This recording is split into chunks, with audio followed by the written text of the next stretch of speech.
How bored were you with this episode, Frank? Yeah. God, it was boring. Just a slog, man. Which one? Dead people in the butt. Night Gallery? Yeah, Night Gallery. Yeah. You're traveling through another dimension, a dimension not only of sight and sound, but of mind. There's a signpost up ahead. Your next stop, dark territory. Bordering in Wonderland, the Twilight Zone review.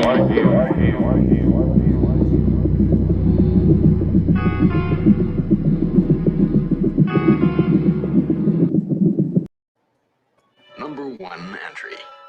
A painting that suggests a story replete with gaslight, hansom cabs, and cadavers. An all-star cast of corpses appearing in what we call Deliveries in the Rear. Delivered to you now on Night Gallery. Hello, citizens. I can cue the music. I am Phoenix West. Welcome to LIW The Twilight review, episode 323, Night Gallery 219A. Deliveries in the Rear. Joined by Frank Links. Good. I went out of order there. Yeah, I'm having to scream over that fucking music. That's fine. I stopped comprehending anything. I stopped comprehending everything of this episode. Well, we watched another Night Gallery episode, fellas. Oh, God. What's your favorite part of the episode? When it was over. And I kind of fast forwarded because I already could tell. Oh, I know where this is going. Will you stop fast forwarding through episodes? I'm sorry. My time is fucking priceless. Come from the guy who's like, I have no life. It's fine. That's fine. Yeah, for a guy that comes on here for 2 hours to talk about two I'll shows talk that about equal it. up 20 minutes. Yeah, exactly. To be fair, on this episode, what could he have missed? Exactly. It's so fucking dumb, and I don't get the love of this show is just beyond me. It's not horrible. It's just really boring. It's boring. It was fine. Like I watched it earlier today, and I'm having a hard time remembering any of it. I'm glad I have notes, because otherwise, nothing. It's one of those episodes I was watching, and I'm like, all right, well, he's yelling at this guy. Oh, I missed 10 minutes. It's almost a what the fuck, and I had to rewind. How am I supposed to teach the children how to do surgery without proper bodies? Okay, now I remember it. There you go. It's supposed to be like 1828 or something like that. Yeah, no, I get London, it. It's about look, I know historically this was a thing. Yeah. You know, but my question is, why are there like two medieval guys getting bodies for him with no teeth? They were straight out of the Middle Ages. No, sir, they're the type who body snatched. We're going to get you a fresh body. We're going to cut you lot more than a few $50. $100 for this one. I just got off you no more shekels. They were ridiculous, those two guys. We need a woman. Well, because this was a movie not too long ago with Simon Pegg, where he was these two characters basically, Simon Pegg and Andy Serkis. I think it was a John Landis movie. The Burke and Hare movie. Yeah, same fucking thing. It's the exact same story. Only it's probably more entertaining and funny than this, and longer, granted. Probably not much. Might not be. Have you heard anyone talk about it? No. Exactly. Have you heard everybody talk about this show? We're not funny. Exactly. Proving my point. I thought the Doctor was a good actor. They're good acting. The acting's not the problem. It's just boring. The problem with this show has never been the acting. Yeah, it's just dry. They get theater actors, and they take us to the back row half the time, but it's fine. I did like his reaction at the end, though. Whoa! Whoa! I'll play that. Yeah, we'll play that for sure. That was wonderful. Yeah, so basically they took like a real point in history back in like the mid to late 1800s, and this was a thing. The whole body snatching thing of people digging up corpses. I have no problem with it. Yeah, that's true. I'll give it that. It was historically accurate, but Gangs in New York did it. What? in Gangs of New York, but it was 1865 or 1864. It was something that was happening all around the country. They just Yeah. like this was a normal thing like worldwide. They called you the ghoul. What's that word there? Ghouls. That's a nice word. Hey, it's before you could donate your body to science with a little green sticker on your license. I'm fine with it. Go snatch the fucker out of the grave and do your surgeries and teach your kids. I'm fine with it.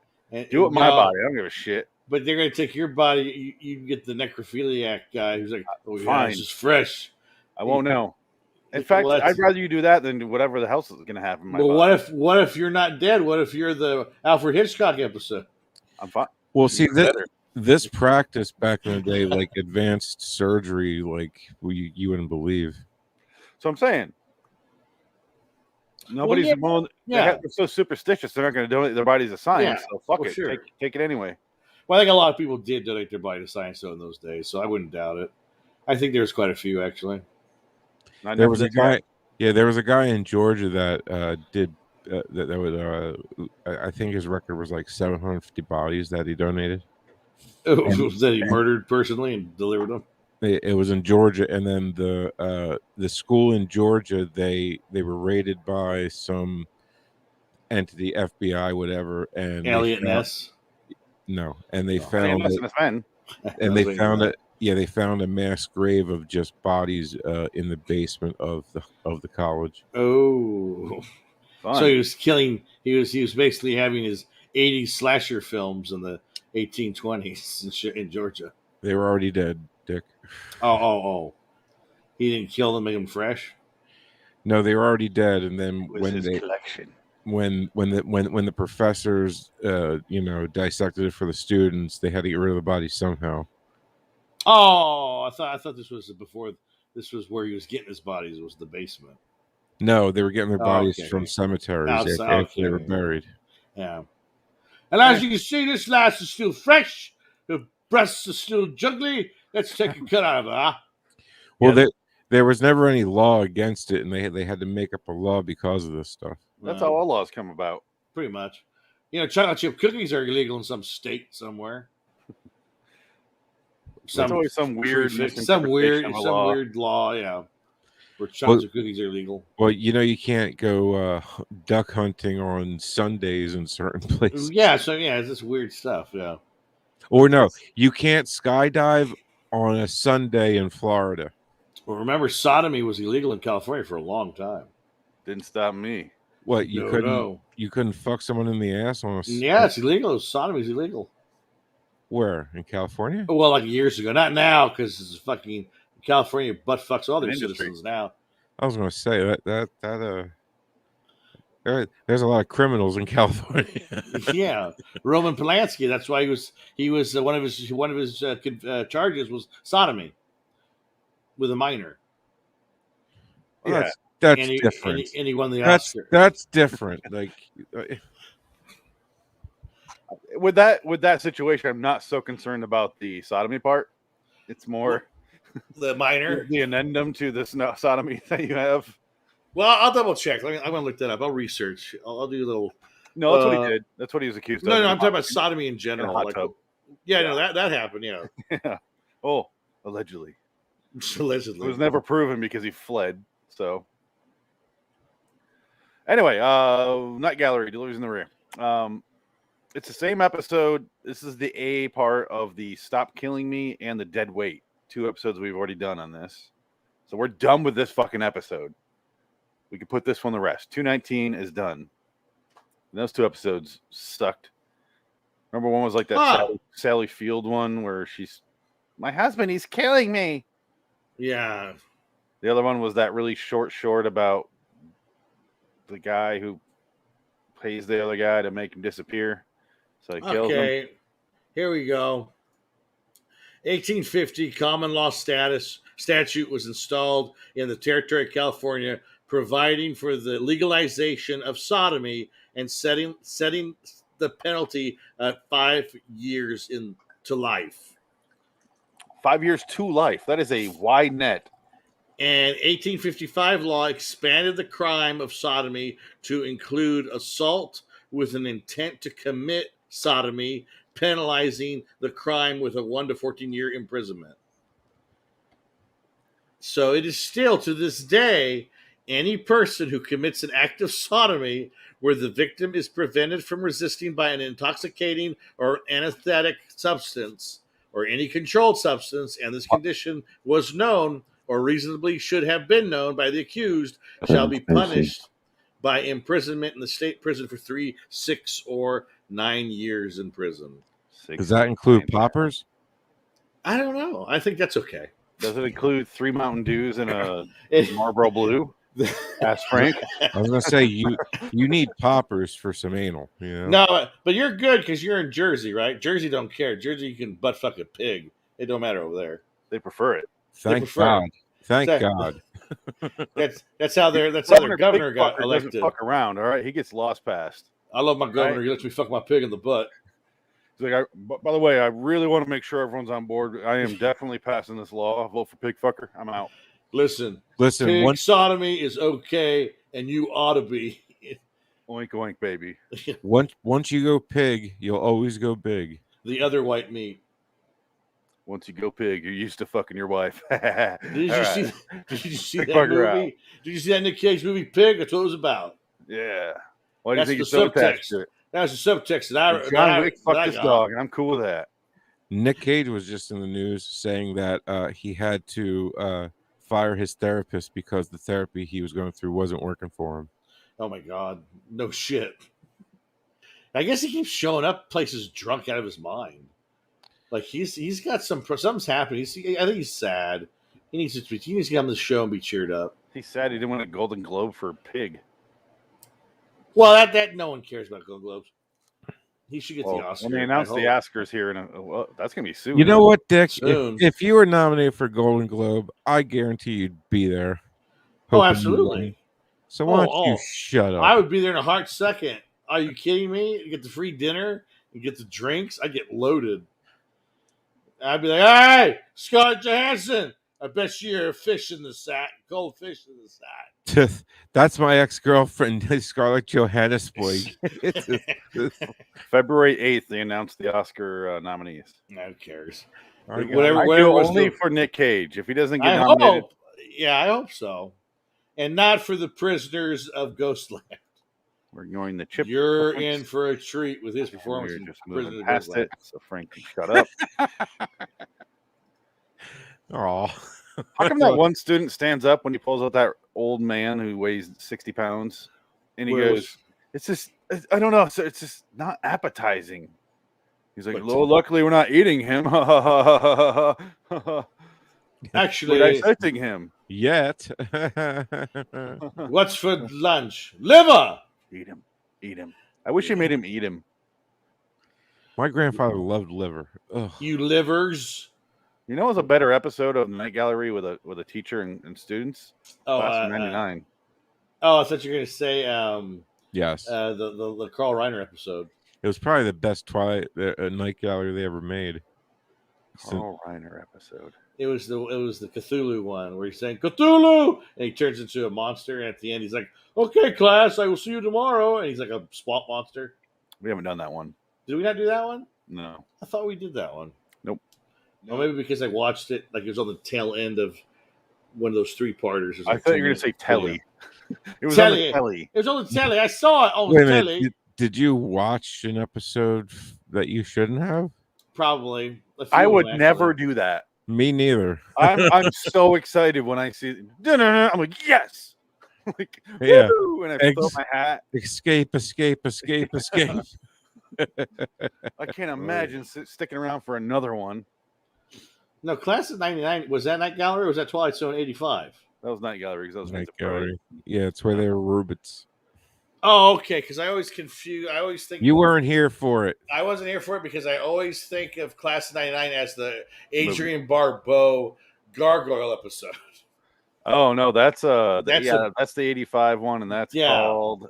That's a beautiful episode. Fuck, what is that called? It's called something Teacher, isn't it? Teacher's Aid. Yes, Teacher's Aid. About to pull that's a good one. Getting back to this, how did this get a 7.4 out of 10? You see, that's bullshit. These make no sense. These ratings. These TV's night always higher than movies. these night gallery fans, I don't get it. No. To be fair, there's only 245 votes. One of them is mine. But how many votes did that monster episode we watched have? That was 5.6 or whatever. Not enough. Yeah, so it wasn't 240. It wasn't anywhere near that. There's going to be 246 votes, and hopefully goes down to 7.3.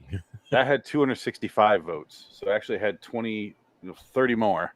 See, what the hell? Because that was such a better episode than this. Oh, definitely. I mean, what do people want? I hate people. I hate the fans. I hate fans in general because they talk this shit all the time.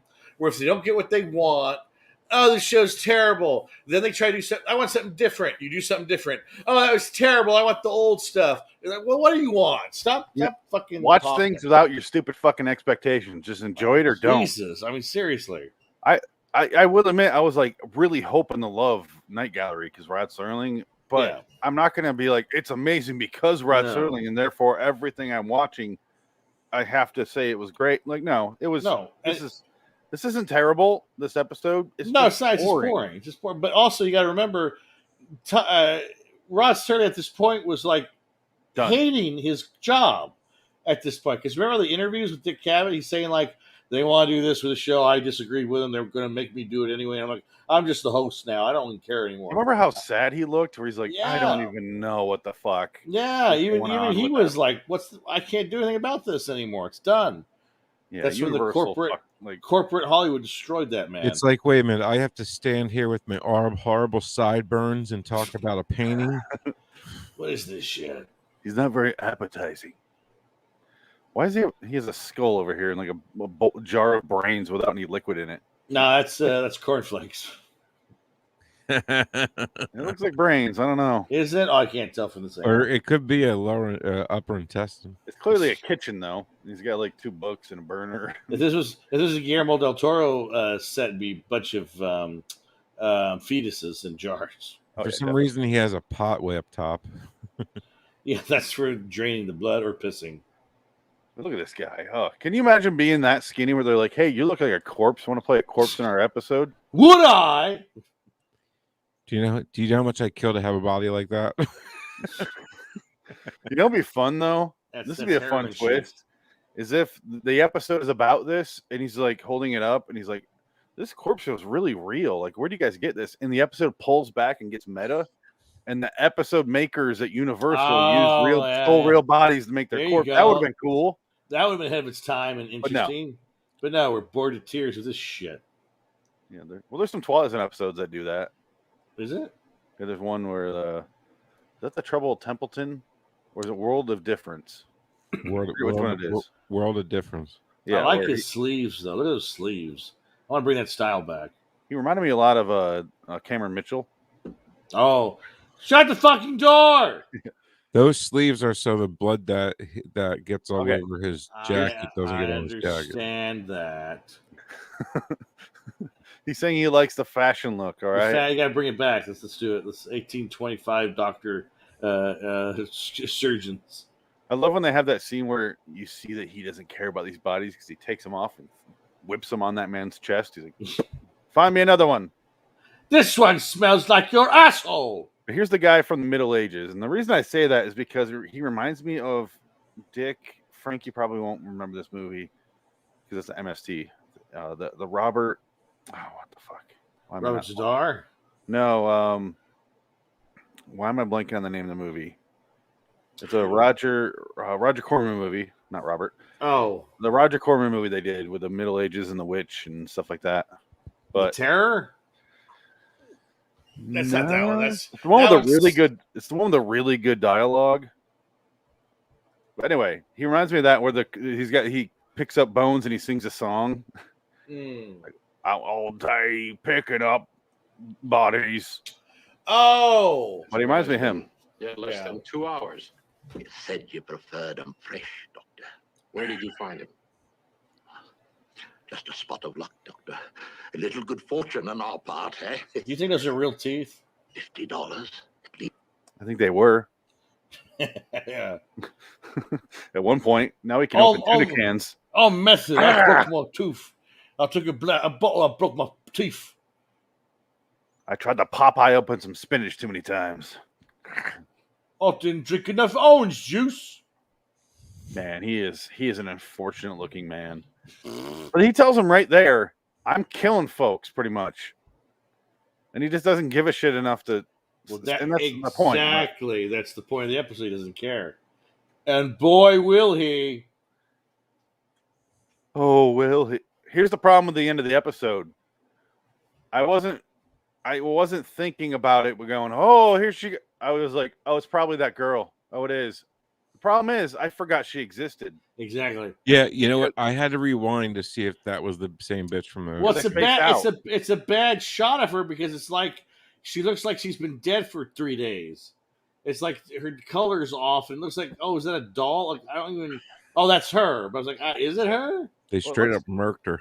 They murked her. Looks like he's playing a vampire. First of all, look at the house. It's a nice house. I can't stand the fucking Night Gallery. Look at this. Look at this shit. Night Gallery is aesthetic. Ugh. The production design. That's such a generic house. That's clearly a dollhouse. Lot. That is a lit up dollhouse. How much is a house like that in Jersey, Frank? $2 million. Oh, really? Okay. Oh, what about you? What about in Arizona? 15,000. 17, 20 mil. 7, yeah, exactly. Depends where you are. Saskatoon. In LA, that would be 380 million. Yeah. Roughly. For the land. Just for the window. Yeah. So are they on the very top floor of this apartment, of this building? Are you a vampire, sir? Oh, fuzzy. Fuzzy Wuzzy was a bear. Catch up in a second. Oh my god! Oh god! Jump in for that kiss, old man. Okay, here we go. Beauty, talent, good. Here she is. Yeah, exactly. Okay. Oh, remember that face. There's a scene here in a second where he has a conversation with her dad, and I didn't realize it was her dad until the end of the scene when he goes, "My daughter." She suddenly appears like she was there the whole time. And I was like, "Oh, where did she come from?" And he's like, talking to your dad in here. Where is it? I'm finding it right now. Where are you finding your cadavers? How dare you, sir, charge me of ill-advised Stockman did not gathering say of is that if they cadavers? are the victims of a knifing, a bludgeoning, or the garrote, the victim in each Garrote. case is himself a piece of scum, a drunk, a derelict, a felon, a nameless, wandering nonentity whose death goes quite unnoticed. He looks like He looks like Andrew Jackson. Yes, but what's the actor he looks like? It's driving me crazy. Jack really... No. Not him. Heston. It's just Charlton Heston. Oh, Chuck Heston? Oh, yeah. God. Yeah, he's got his eyes. Yeah, he does look and like his jaw. Let my people go. Let the dead go. Let me tell you what we do with this nameless derelict. We give him a kind of immortality. He also looks like James Cagney. His eyes. All his life, a function. We make him valuable. We put him to work. We lay him on a James on a Cagney slab. was not a very pretty man. No, he's unfortunate looking, but yeah. All right, and he's like little guy. Well, like Mickey Rooney, I sent you that picture of his autobiography. Did you buy that book? Oh no, I have it. Yeah, I bought it. Oh, nice. Of course, I bought it. Sexy things. Sexy thing. We don't talk about this. And we use him in the most. I'm waiting for this bitch to just show up. Fashion, to teach young men through his death about sodomy, maintain life in others. I can't show that much because last time I did, Universal was like, nope. Oh, really? They got you, huh? Yeah. For this, the only show that ever gets you is fucking Universal for this show. Oh, there she is. It's funny because I missed her walking in the room. I didn't see that. So to you, John. All I saw was maybe professionally expedient, but it is neither a right nor just nor moral. This. All I saw was that. I didn't see her walk in because I wasn't paying that. She just got high. Look at those eyes. She's got the high eye. They have those highlights in this episode. Whenever they do close-ups, I hate highlights. So it's like that Star Trek view where it's the woman they kind of gel it. A certain age. They a woman of a certain age. Oh, Twilight Zone did that first. Trust me. Oh yeah, absolutely. Oh, yeah. Everybody did. Yeah, that was a big thing. That was awful. They just Vaseline that lens so thick that they could use it on 10,000 old penises. He goes back home after this scene, and some old woman attacks him outside and calls him a ghoul a bunch of times. You ghoul! And she was threatening him with what? A toaster oven? What was that? I'm going to beat you to death with my toaster oven. Me toasties. I got some toasty bread for you. Yeah, chug that shit, Frank. I'm watching enough. Is that coffee? No. Oh, is that tequila? No. I love this scene because he walks in. They have the stock footage shot, which I love. Oh. And then he walks into his office and like fucking Dr. Dramatic is there. And Wait a minute. Is it that looks like a Star Wars movie? Is that Shawshank Prison? It might be. And May is a damn fine month to be stealing cadavers. And watch how dramatic this guy's standing in his office when he goes in there. Yeah. What are you looking at? Do you have a chair? Why do you have a pilgrim in the corner of the room? Look at that guy in the corner. Not pleasure, Dr. Fletcher. I don't believe in furniture. Yes. My piker friend here. This is so awkward. What is that? Why this room? And why are the doors 16 and a half feet tall? It's a nice door. You know, it's forced perspective. They're all midgets. This is just a normal room. This guy's actually huge. This guy's 8 foot tall. He's 340 feet back. Forced perspective is awful. Peter Jackson's first directing. All of the Night Gallery. It's like I'm on Mike Tyson's side of Michael Tyson's Punch Out. Yeah. So this is the last scene. Halfway through this scene, I was like, wait, what the fuck? And I had to rewind. So I'm 20 minutes into a 30-minute episode. I had to rewind back to like here. I missed all that. Well, who's ever on the other side of that railing pushed him through. So it's a whole thing where the woman who yelled at him is accusing him of stealing her husband's body. Okay. He's calling her a bitch and a whore and get the fuck out of here, bitch whore. Oh, that'd be great. And then he goes to the school, and Professor Dramatic Dean over here is like, she says she's going to the cops because you stole her dead husband's body. Yes. And he's like, no, I got a female body. It's totally a tit-having woman with a vagina and everything. It's totally cool in there. He's like, that's not what I hear. And then the guy starts to freak out and be like, talks to his medieval dudes to get a female cadaver to avoid the police. This is just so boring. Every conversation is so boring. You want us to find you a female cadaver? Well, of course, the extra shilling there, Governor. The scene after that, though, is when they go out for the cadaver. It is the worst scene I've ever watched.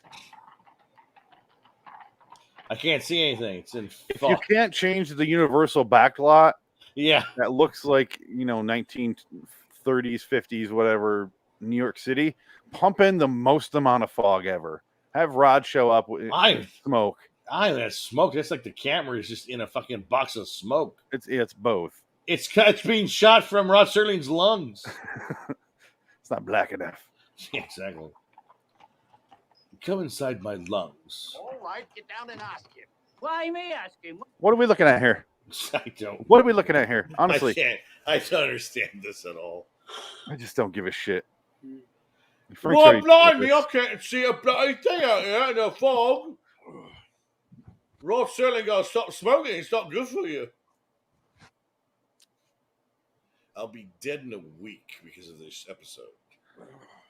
He goes back to the office after he tells these guys to get a body. The cop shows up, who's questioning him about having a body and if it's female. He's like, yes, I have a female body, I swear. And I'm like, usually the conversation with the cops is the other way around. Is he talking about I have himself? nothing to do with that dead female body, Is sir. he talking about himself? I have a female body. Yes, officer, you're right. Look at this body. I'm the first transgender. I fucked her earlier this morning. She opens up his coat and he's got boobs. As you know, sodomy is legal right now. I Just want to point that out before I in say this my next country. sentence. Does anybody else wish they were a hermaphrodite every once in a while? No.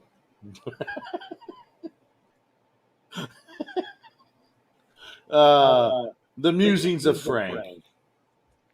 Just That saying. should be the title of your autobiography. Did you ever think of? And then I'd have sex with another hermaphrodite, and we would just go, yep. You're like two lost puzzle pieces that are gonna make some disgusting puzzle. You're like a midnight hour episode that makes sense.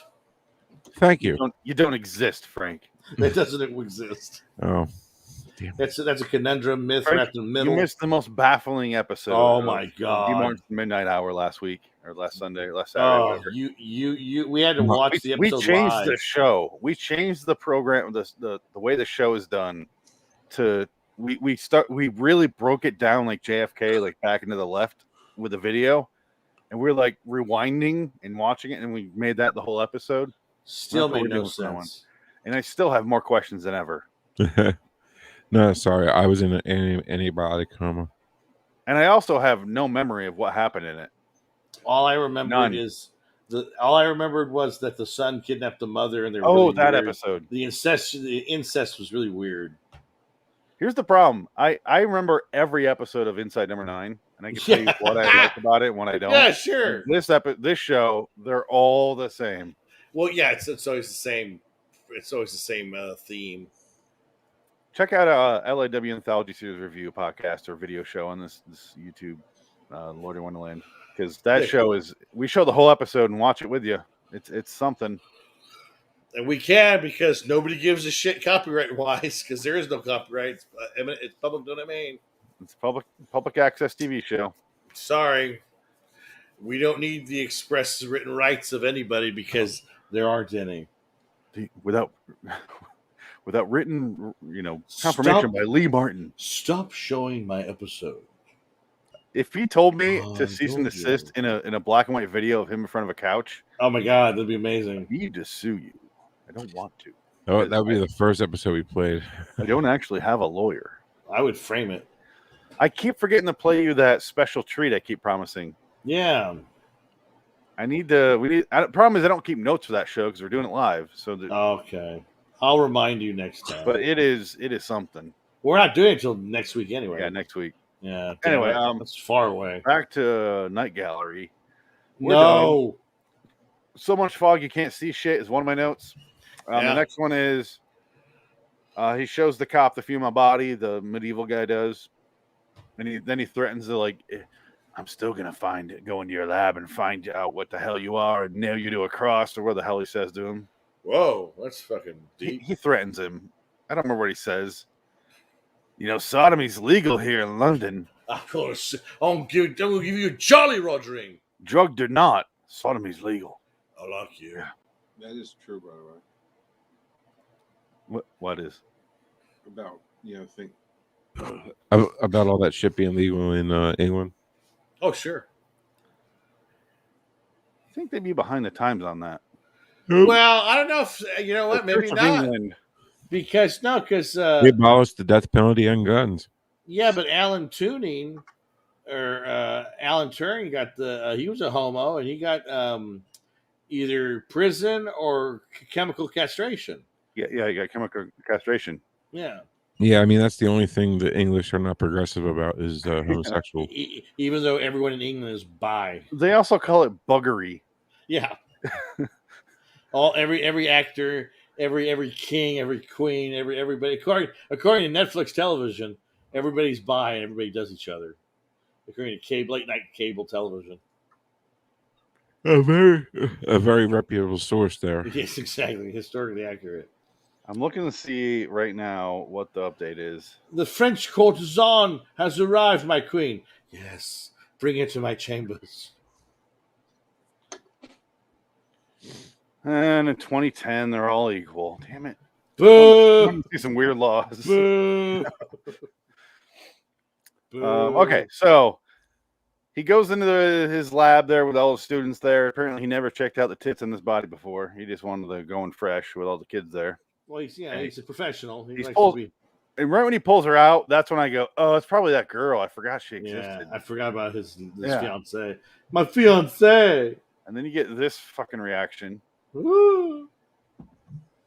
What are the chances? Obviously, well, of course. I won't show too much because I want to show more of his screaming. But he pulls back the sheet, sees who the body is.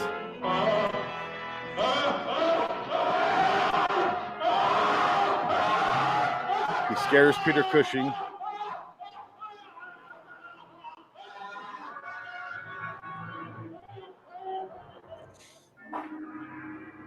You are right. It's the worst. Just the worst shot. It doesn't really look like her because she didn't have curly hair like that. Just a wider shot and from it's more not, overhead, please. It's almost kind of like, well, I don't know who this character is. Why is he so offended? You need to have a sign around her neck that just said, like, I'm that guy's husband. Beyonce. Like I'm a, whatever. Yeah, no, fiance. They should have said, my fiance has a distinguishing mark on her cheek. It's like she had like a birthmark or something, like a mole. And that would have been a little bit more helpful, but no. She's got teardrops and a 666 right here. She has rage. She has rage and rosacea. She killed 3 men in prison. That's what she got the teardrops for. She was a prominent member. Tekashi 6ix9ine. She looks just like him. She is the prominent member of the Mexican cartel. She came a long way. Point is, really upset. I have to find another one. They called her Blanca. Oh, wow. Yeah, He's this episode so fucking boring.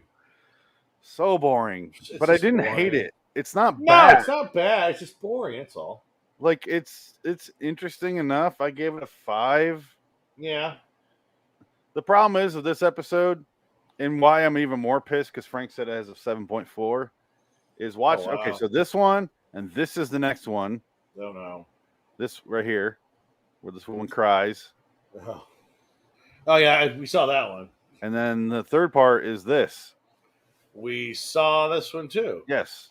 So it's just a shit episode the whole way through. That's a long shit episode, too. Man. That's a long way to go for this. Ooh. But you know what? We're done. That was it. We'll never have to watch this episode again because we saw those stories. Yeah. 1 out of however many there are. We're done. Don't remind me. There's a few of them we're actually done with. But not enough. No. Should I tell you how many stories we have left in that gallery? Should I depress you that way? Yeah, go ahead. I don't even know. I have it separated now. 33. Oh, I wish, Frank. It's or 30. It's 80, I think. Oh! Put your hand in the blender. No, I'm just trying to copy. I know. Yeah. I want you to put your hand in the blender. That's the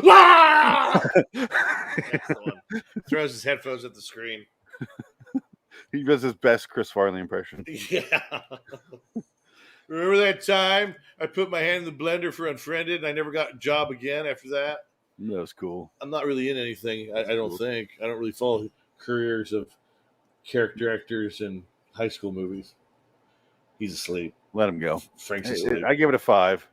Whoa, your eyes are rolled back as fuck there, my friend. Are you possessed by Pazuzu? I wish you could see. Pull up YouTube. I bet by the time you pull it up, it'll be behind and you'll catch it. Your eyes are like. Do you want to get fucked by hell? Who, me? No, yeah, you're possessed. I'm just tired. Yeah. He's possessed by the Slap electrician. yourself real hard with the electrician demon. Jackson was up all night. Michael Jackson.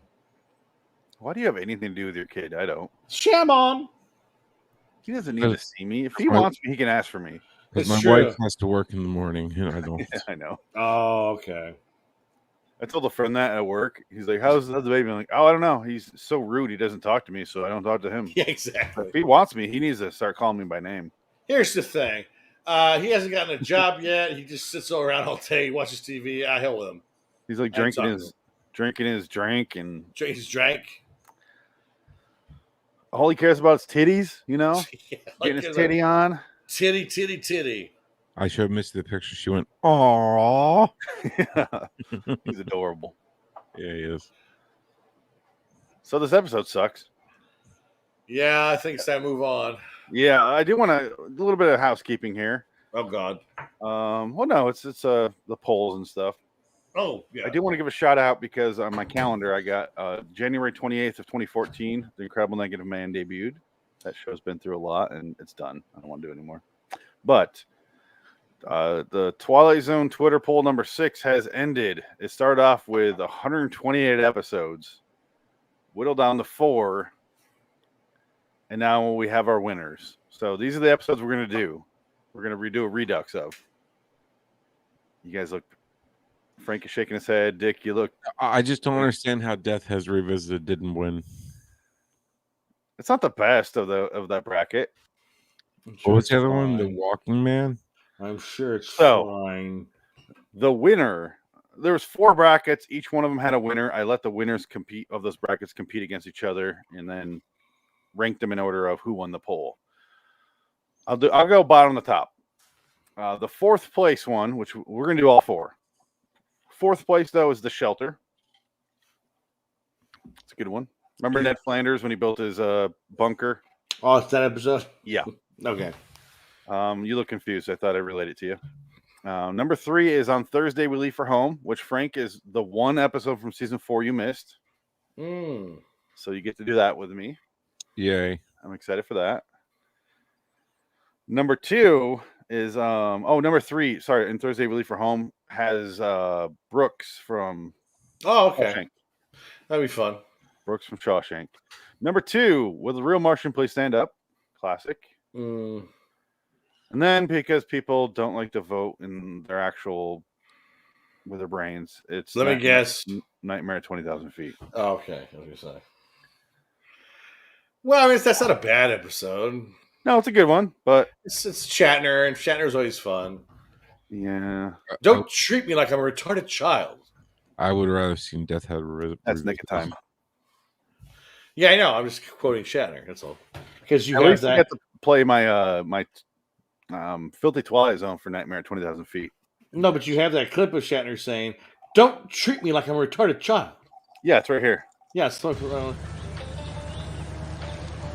have a sunflower on my ass if you're interested.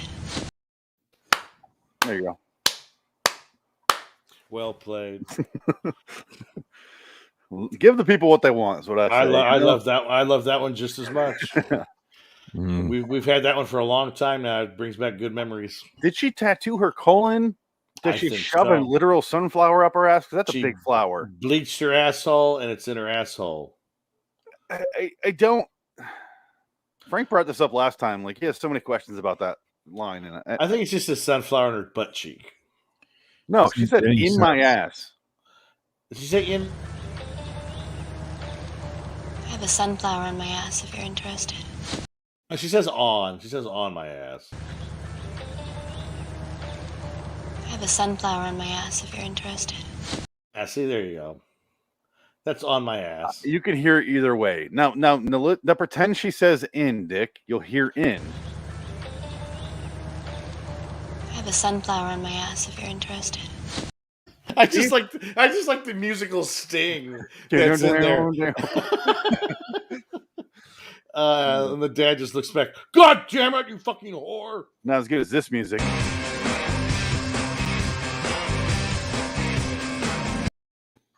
Death guitar, bro. Dun. All right, let's get out of here. All right. I give it a 5. You guys? 4. Yeah, 4. You always rank lower. Okay. I'll go 4. Fair enough. I won't disagree with that, but let's move on. I'm sick of talking about this. Until next time, in the meantime, I'm Felix West. Frankly. Dick. So long, citizens. This podcast is in our rear view mirror. I change my name now. Give me 1 second. I gotta pay. That's the last thing people are going to hear in this podcast. I gotta pay. What was the next episode called? Just give me 1 second. I gotta go tug one. What was the Twilight Zone episode called? Dream Me a Life. Is that what it is? Oh my god! Oh, I got my name. Oh yeah. Yeah, Frank. Don't turn your camera off or anything. Oh, if he pissed right there in the corner of his bedroom or his office, it'd be fucking great. Oh, no. I just removed him. You're gonna dick me to life. That's Breath of Life, but I took that song and I turned it to Dick Me to Life. Yeah, I want to play this. Not really. Very good. Are we on right now? Yeah, we're just waiting for him. We're being seen by hundreds. We do not stop being live. I don't know why you still have an issue with that. Well, I thought you stop it for the. No, I can't stop it. There's no stopping it. Because once we start, that's it. Right.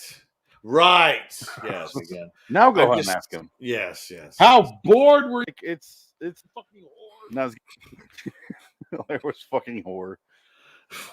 You whore! You fucking whore! Fucking whore! Oh my God, there! Oh no! Oh no!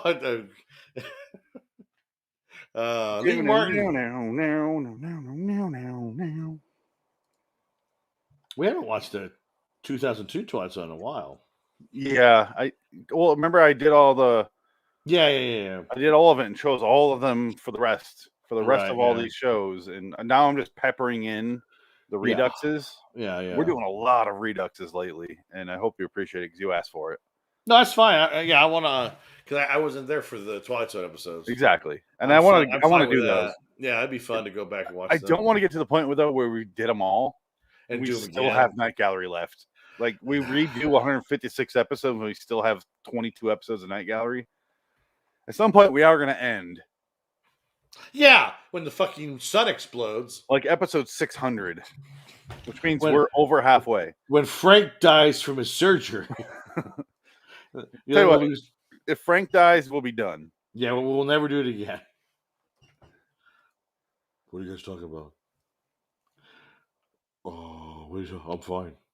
If Frank dies, this thing is cursed. We are not meant to continue. Well, you've had surgeries. You didn't die. I had, yeah. So that negates any kind of curse. I've had 2 spine surgeries since the show started. Wow. Is that it? Yeah. So just 2. But I had one before it too. So maybe that's why. So how many altogether? Just 3? Yeah. I got okay. I thought you had like 8. I thought you had like multiple, like ridiculous amounts of surgery. Like half your spine should be steel. No, I had 3.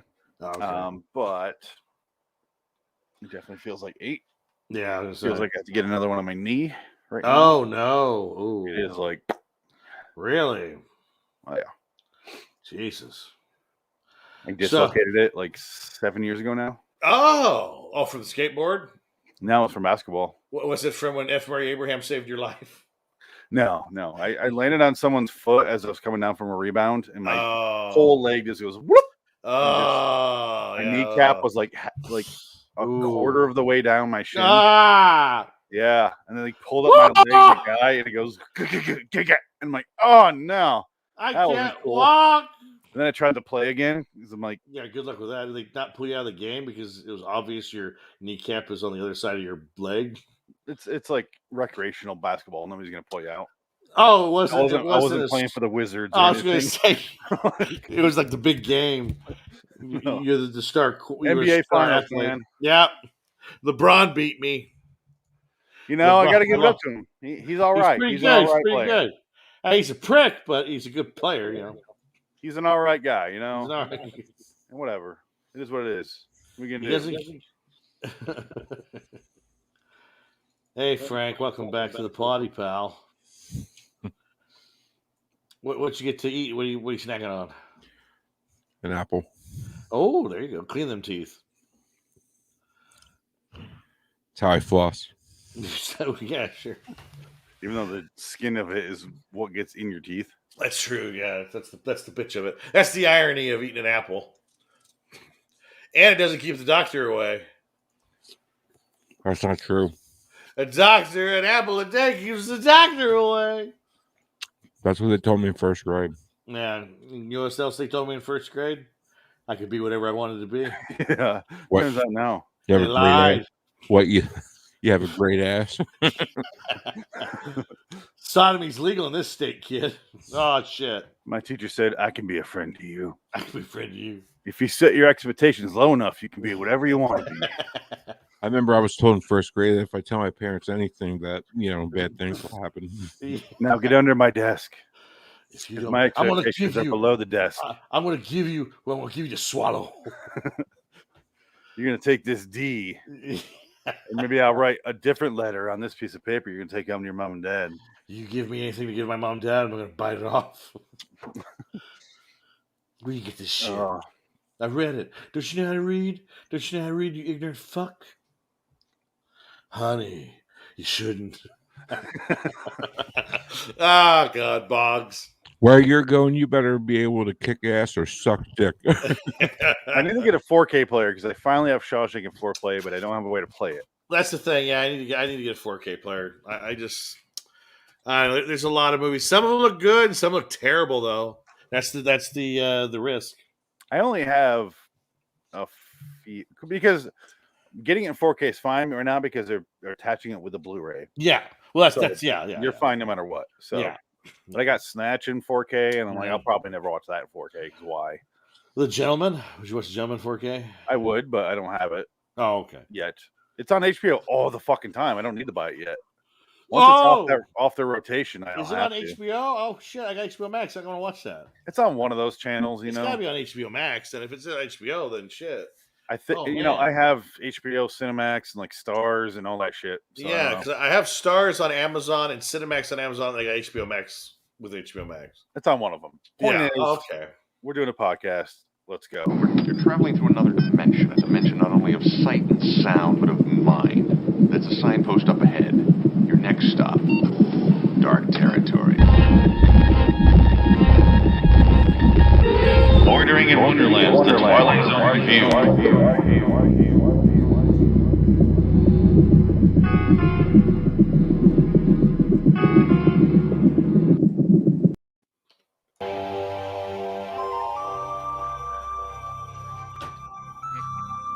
Portrait of a man having a bad dream. His name, Roger Simpson Leeds. Place of residence, a retirement home. Roger Simpson Leeds, who since the death of his wife 3 years ago, has dedicated himself to living a life in which he touches no one and no one touches him. Sounds like my life.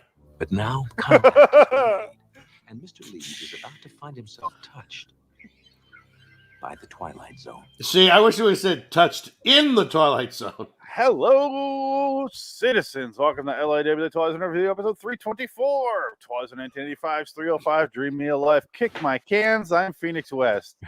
Oh, God. Jesus Christ. He's not Jesus Christ. He's Dick Ticket. You're right, Phoenix. This couldn't have been any closer. Dick Ticket. Man. Static Kick My Cans. Why is there so many episodes in the Twilight Zone about old folks' homes? I mean, it's such a great location. Look at this setting. It's so upbeat all the time. Oh, look at that. The same house?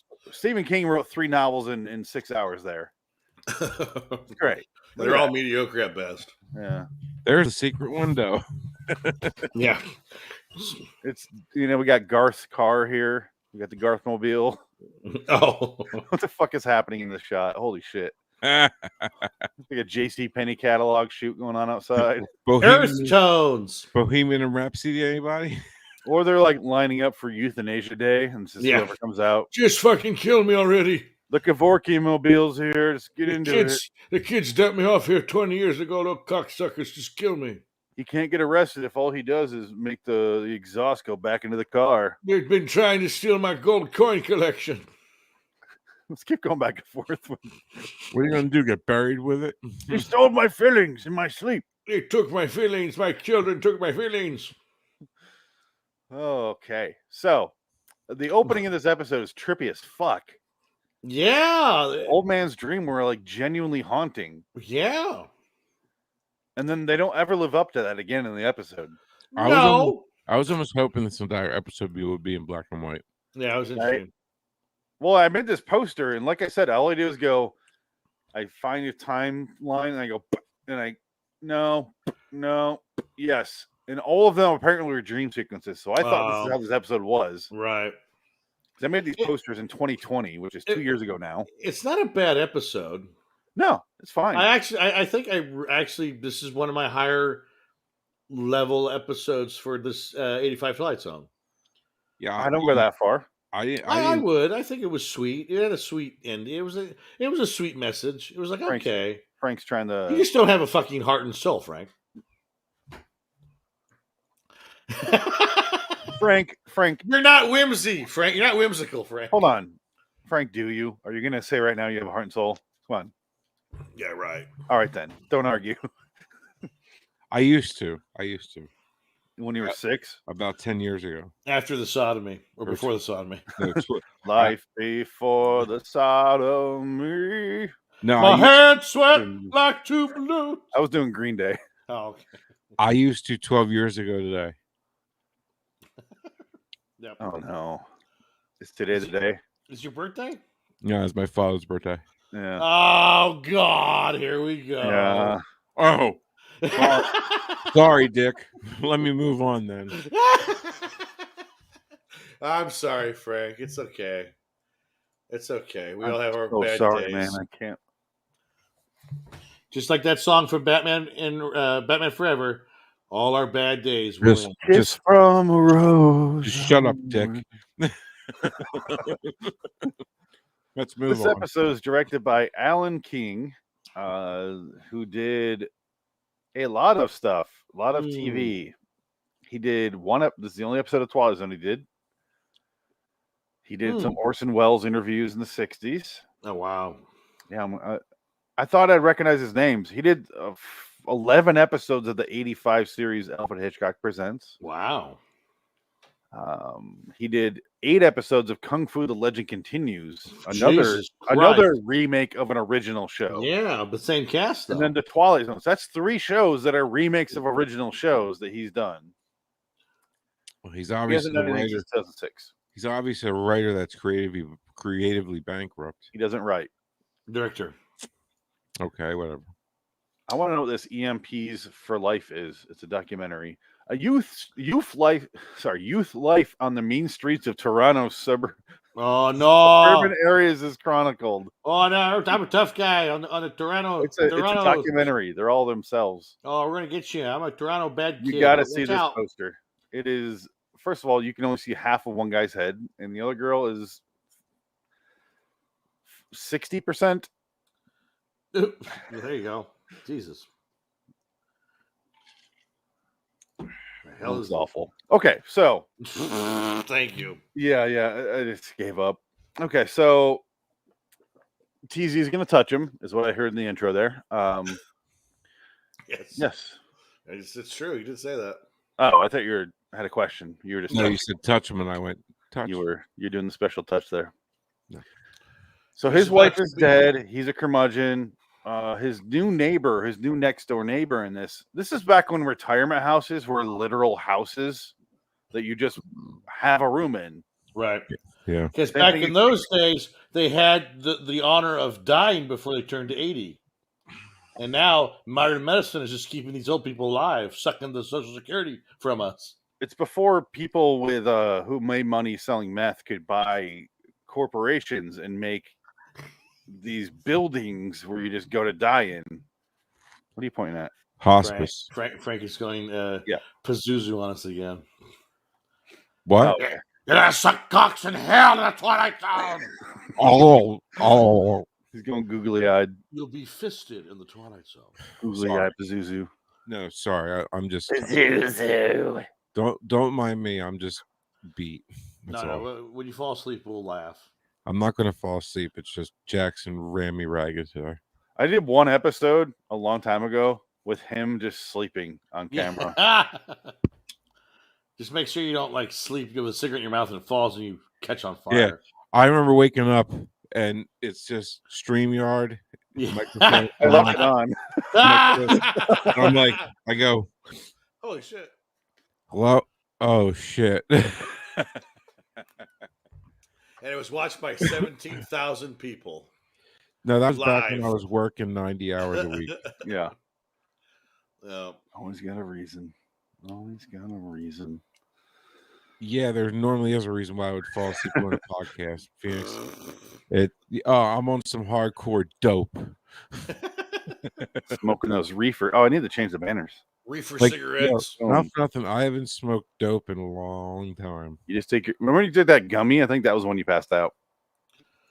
That was a long time. Yeah, it was a long time ago. Oh. One time he fell asleep, and I had to check with his wife to be like, "Is he okay?" You look painful. Your like head is. No, I remember that one. Yeah, you had to call. Oh. Called Missy to go check on you. Yeah, you looked awful that night. Anyway, well, yeah, that night I was tired and high. His new neighbor is the woman from his dreams. He had a nightmare about. Wasn't I still in the trailer then, or was I at the apartment? No, I think you were here. No, I think it was actually. No, on that fell one here. Oh, okay. When he fell asleep, I think you're at the old place. The middle. Yeah, because I haven't smoked weed since I moved here. Well, no, that's not true. But I haven't smoked a lot. Like, I would smoke. I've smoked weed when I was here, but it's been very moderate. Like, it's been very rare. I haven't since New Year's. Smoked weed? Yeah.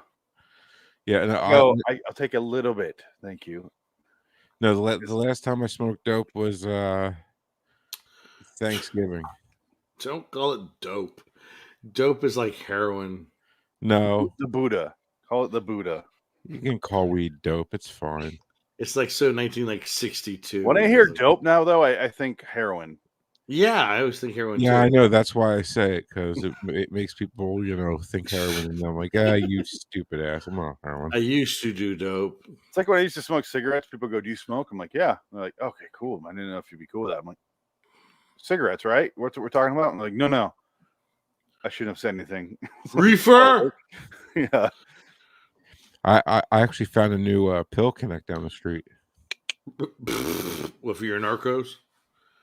Yeah. There you go. Not that I can buy any, but he needs some electrical work done, so we might have to trade. Because today, dude, like today, no lie, I was in so much pain. I was laying on the ground over here. No. And I was screaming like, "Please stop! No, I'm sorry. I'm sorry. Whatever I did, I'm sorry." Wow, Jesus Christ! I'll never touch myself again. No, Phoenix knows exactly what I'm talking about. Where you're in so much pain and you don't know why, and you're just screaming, "I'm sorry. Whatever I did, I'm sorry. Please stop." Man. I cried yesterday when it goes in my calf. Man, you guys are just all fucked Yeah, up. I was literally in tears, crying, like saying, "I'm sorry.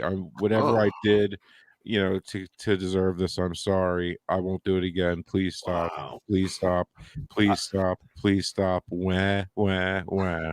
Wow. I'll take all the pain in the world to my calf, my foot, or my back. But when it goes, my thigh. When it goes to my thigh, though, I am like yesterday. I was literally in tears. Pouring out my face. I'm like, This morning. Yeah, this morning it was my lower back all the way down the back of my left leg, all the way down into my toe.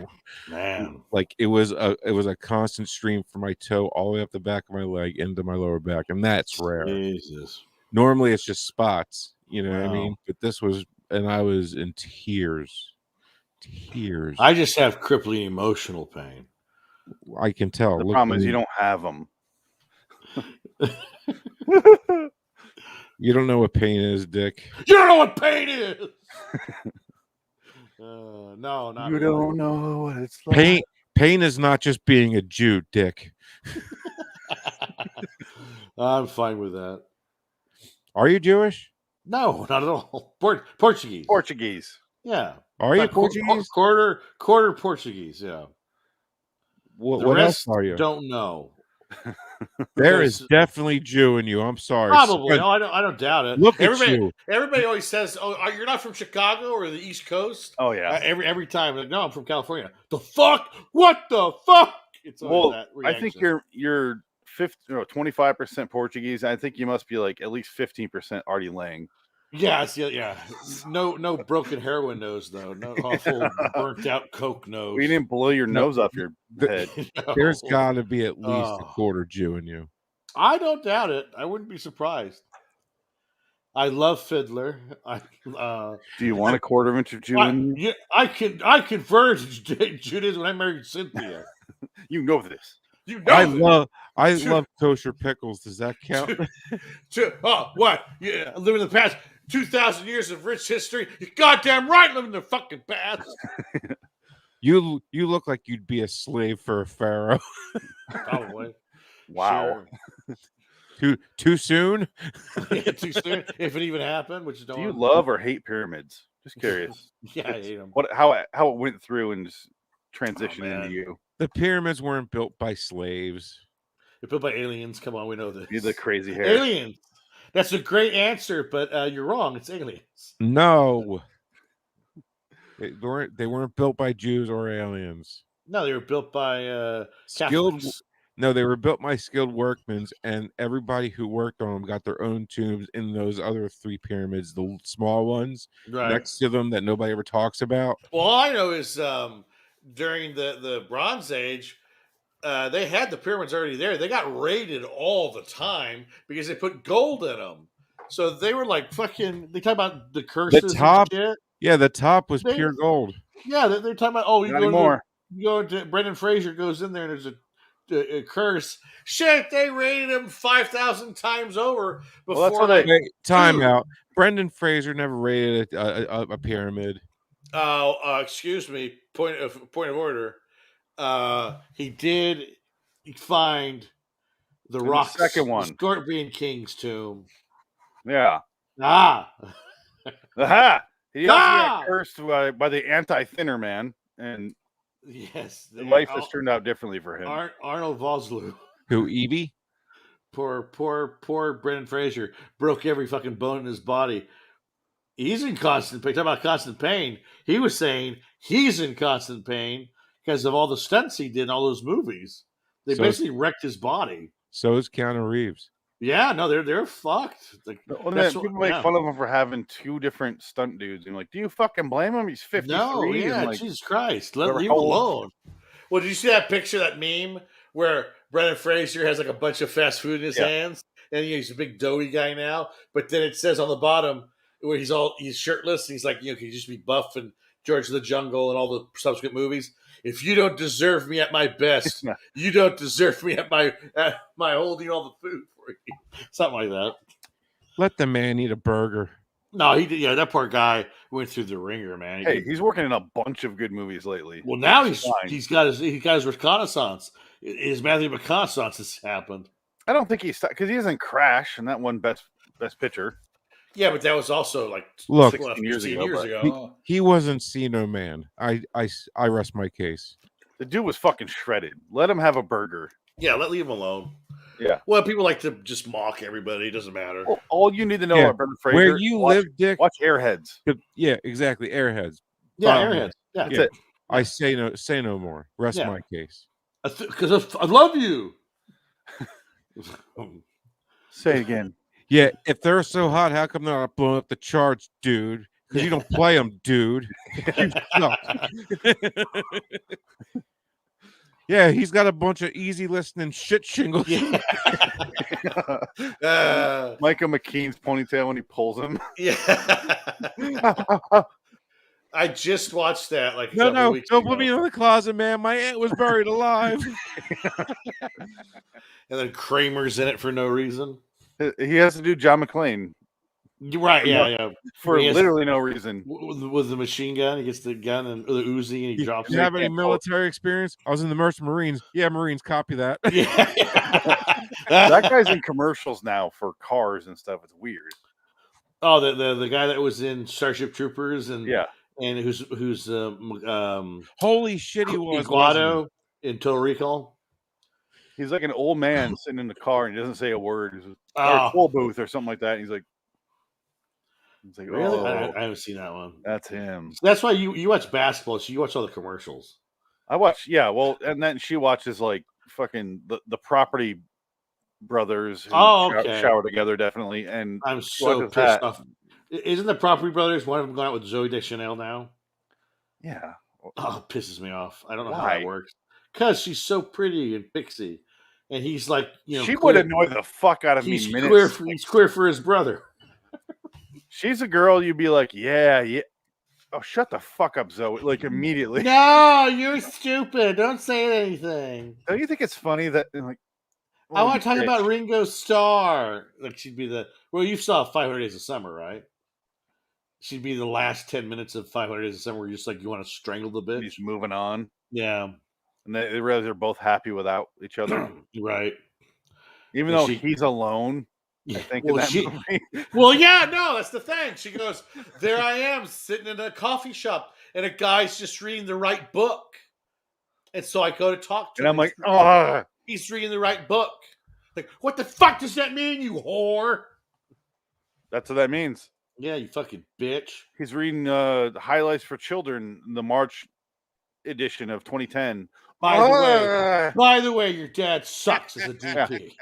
You filled out all the little. You followed the little. Trying to figure out the Inception thing. No, actually, her dad was a very good DP, and her sister is really good at DP. Oh, bones! She's also married to someone famous. No, I think I can't keep up with these fucking people because Zoe Deschanel was married to some other guy for years. He was like a musician guy, and then she goes with another actor for a while. Frank, we'll get back to who cares? Property Brother people. Like, what the fuck? I can't keep up with this shit. So fucking frustrating. Do you want me to get Missy down here so you two can have a conversation that I don't give a shit? She won't fall asleep. This is how I feel, Frank, when you talk about like fucking salmonella or some shit. I'm like, I don't care. I don't care about Chip. No, that's fine. I'm sorry. What's that? I'm hovering, man. I'm hovering. Go right ahead, Frank. Do what you got to do. I'm hovering. You said it. I didn't say it. No, if you got something, you got some. No, that's it. Good? I'm done. You good? Yeah, I'm done. Dream me a life. Shots fired. Dream me a life without Chip Chipperson. Who? It's what I yell at Frank for doing all the time. And Frank, the star of this episode. I'm gonna do something I can't believe I'm doing. You have 5 seconds to do Chip Chipperson. Do it. 5 seconds. That's all I need when I come to this. Done. Okay. Was that podcaster guy? No, it's why am I blanking on his name? Jim Norton. Jim Norton. Oh, okay. It's the thing he does. It's stupid as shit. Frank loves it. It's the #1 podcast on iTunes. Great. Is it really? Mm-hmm. Titanic was the #1 movie in the theaters. I love Titanic. It's fine. I have to watch it every time. Doesn't mean I got to give a shit. That's fine. All right, so don't throw numbers in my face. Like I give a shit. Joe Rogan is #1 in everything right now. Fuck that. I don't care. What number are we? The man's out of his goddamn mind. I don't care. What number are we? Who? Jimmy? Oh, Jimmy has a new character. It's called shit on this glass table above me, you whore. Is that the name of it? That's just Tuesday. No, it's called the Doug Bell cast, where he's like, ring my bell, ding, ding, ding, ding, ring my, and it's just awful. Everything you say sounds like a terrible character on a public access TV at 3 a.m. That's exactly Tim and Eric sketch. But the problem is it goes on for 90 minutes once a week. That's my problem with it. Be one and done with it, Jim. That's what Jim does. 90 minutes. The problem is I love Jim Norton by himself. Like when he's just Jim Norton. The guy's funny as hell and he's weird as shit. And that's what I love about him. Yeah. He's talking about like buying hookers and having shit on tables above him, and I'm like, "Oh, this man's amazing." What Monster Rain, where he goes, "Yeah, I'm getting tired of sitting in a bar looking at women saying, I'm going to kill you." Or what was it? Yeah, Jim Norton is out of his fucking mind. I've seen him so many times. He's funny. The man is hilarious. Yeah, he really is. And then, like 5 minutes into at the end of his set, he always does Chip, and people go fucking nuts. People leave the room? That's crazy. No, they love Chip.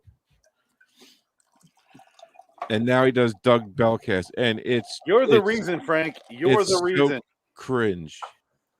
You're the reason I drink out of my Twilight Zone, Frank. Oh, there you go. I didn't tell you, I am going back to this place. Phoenix, after the show, give me 30 seconds just to show you Doug Bellcast, and you're going to go, wow, Jesus Christ.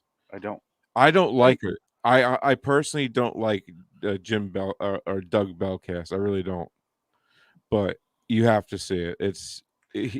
The problem is right now I let Frank do a thing, and now I'm deeply regretting it. Because he immediately goes to like sacrificing time after the show. And come on, you're not that busy. Let me just share. And I have a kid too, you know. I have a kid too, you know. I'm busy. I'm not going to watch it. I'm a professional babysitter. When you said you were babysitting the other day, I'm like, you mean being a father? Like, fuck you. I know. Whenever I say it, people like I don't know how else to say it. Like I'm watching my kid, but when I say babysitting, people go, "Oh, okay." If I just say I'm watching my kid, they're like, "Well, till when?" Like, you know what I mean? That's why I say babysitting. They go, "Oh." That's the only reason why I say it, because if I say babysitting, it's a like full-time thing. That boy needs a father. There he is. There's Doug. Oh God. He smiled. You know, he was with his family. What says? Yeah, Anthony Cumia hates him. Cumia fucking hates him. I agree. Cumia loves Chip though. Cumia's on Chip's podcast like every week. You should have seen the beginning of the podcast last week, where Jim has them all on a Zoom thing, and Jim's late for the whole thing, and then he's telling them it looks like he's late, but he's telling Anthony to read something as soon as he comes on, and then Chip pops on, and then Anthony reads something that's obviously scripted from Jim. All right. just let him get this out of his system. No, I'm done. And I'll be right back. I'm done. I don't care. I'm done. Fuck you.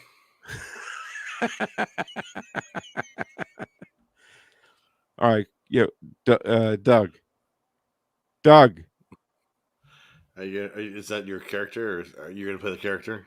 Yeah, I'm going to show you so you like at least know what the hell I'm talking about. Well, I saw it just now. No, was that it? Was that's the deal he does, or you didn't see anything? He didn't show nothing. Oh, I don't know. I don't know if you can show anything because of the copyright. No, I don't care. I love it. I love it. Oops. Huh. Oh no. Okay, do you see me? Do you see my screen? Yes. All right. Oh, and he's gone. And I'm alone with nobody here but myself, my trusty iPhone, looking up stuff that doesn't matter. Oh, look at this. It's the lovely Mila Kunis. Where did Frank go? I don't know. He disappeared. He wanted to show something and he disappeared. Yeah, I forgot. No, it's too late. You blew your forgot to chance. add the tab. Whoa, cinnamon roll French toast? Oh, shit. Okay, so Dreamy of Life.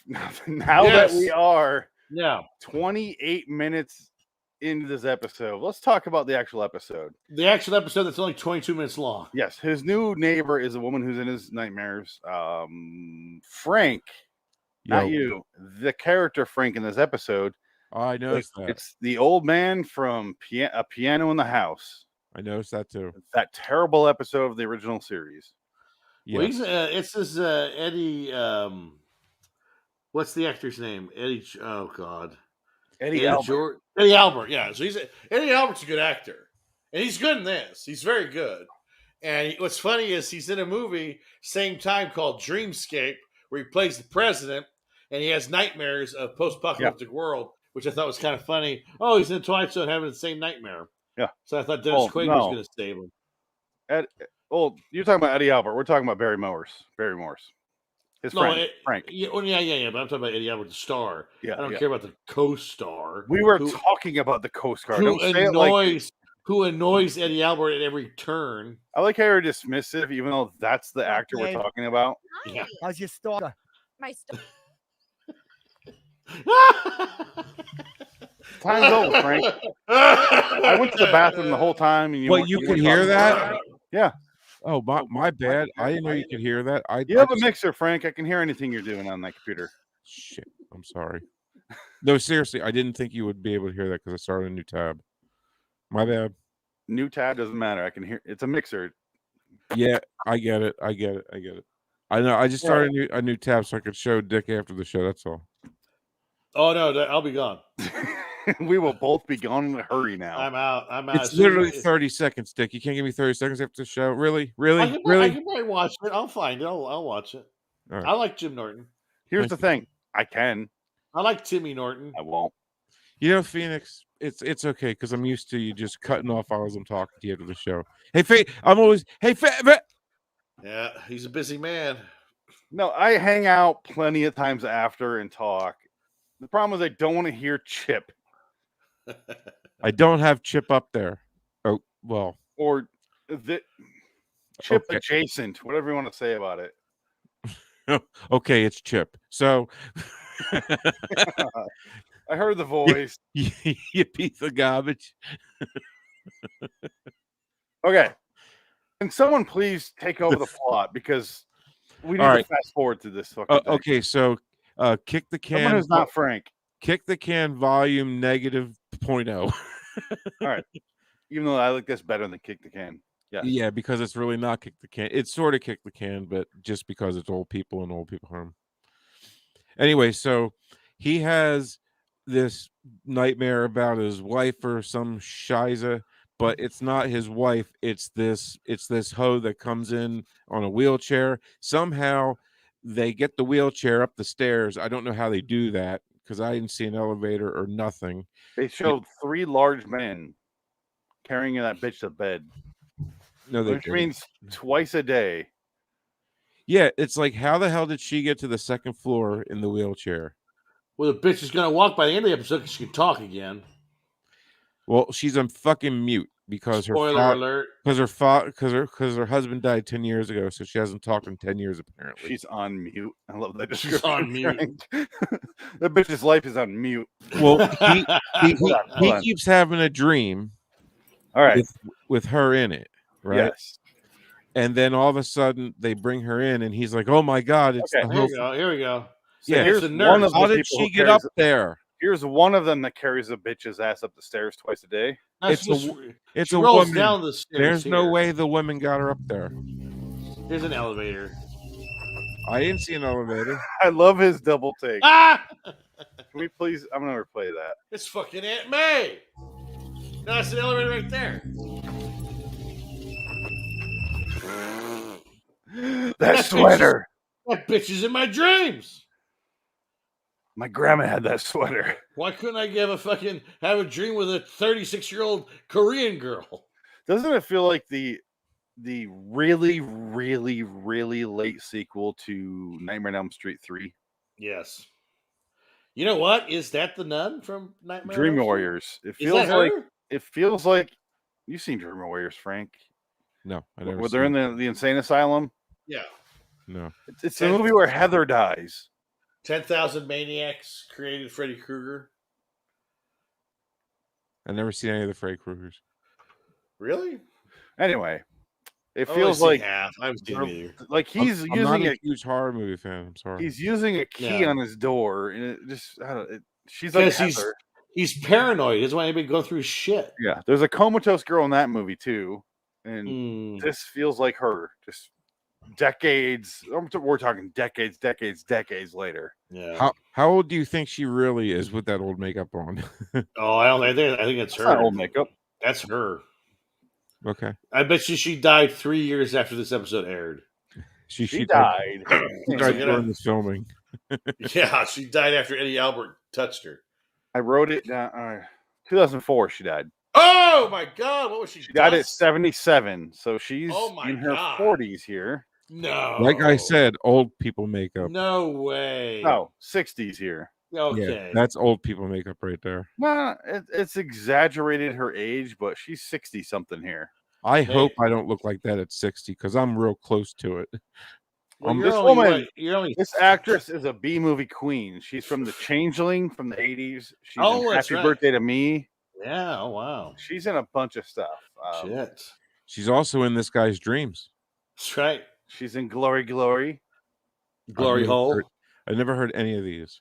She's from Alfred Hitchcock Presents in the 80s. Oh, there you go. Another tie to that show. Might have been the same director too, probably. I actually have Happy Birthday to Me on it on Blu-ray. It's an interesting one. Was that Adam's movie? No, that one I bought. I feel like that'd be an animal. That would be an Adam definitely. Blu-ray. No, I bought that one because it has a VHS slipcover to it, and I thought I was like, that looks cool. Turns out it's the worst fucking thing ever. If you're on Amazon, you see the VHS covers, like they have one for Back to the Future. Yeah. It does not look like an actual VHS. It's just okay. because I bought the and Frank's gonna get one here eventually.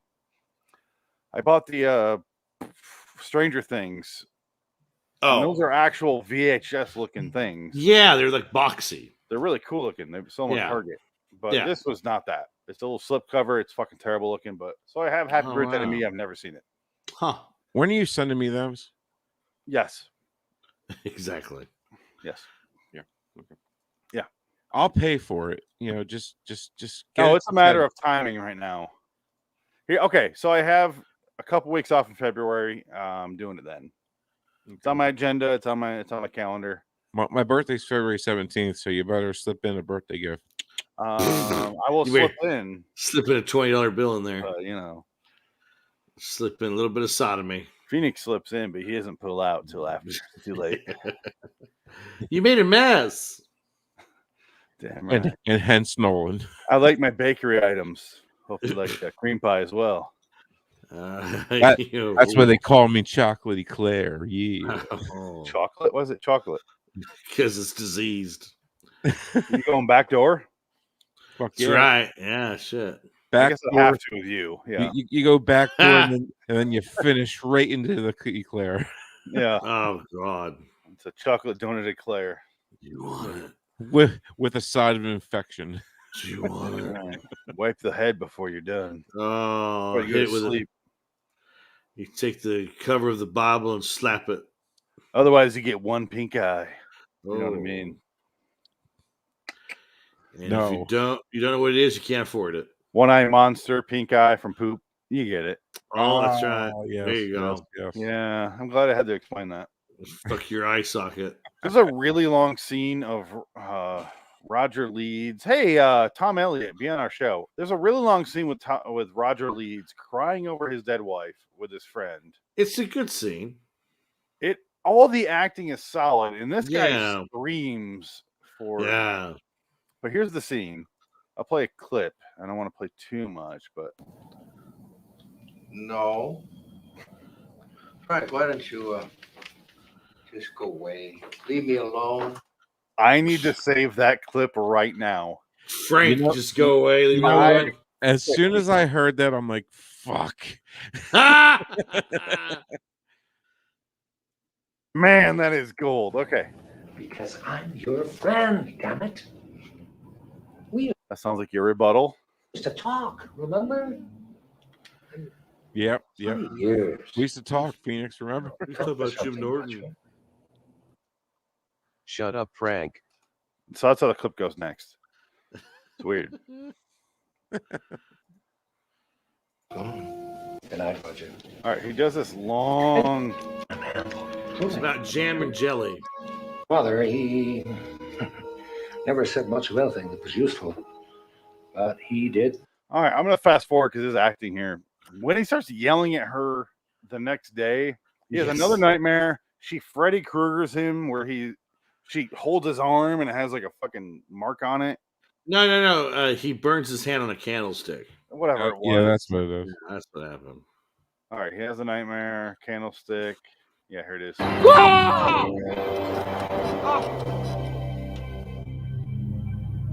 My name is Mud. I pulled his sweater out of the dream. His hat. Welcome to prime time, bitch. Exactly. You want to play video games? Breckenmeyer. I got the power glove. Did they get a discount on blue fucking sweaters in this bitch? No, it's cheaper that way. You buy 6 or more, you get the 10th for free. So I was thinking, is this episode an analogy for masturbation? Because he burnt himself and he can't see. Hey, what happened to your hand? Nothing. Oh, no. Oh, nothing I can't see. This I can Friction. see. Therefore, that is something. I've been reading Socrates again. Feed tell, catch. Frank, Jesus! Can't you ever shut up? There's another one. Yeah. There's another I clip. love this episode. Again, Holy when I heard that, I went, "Oh fuck!"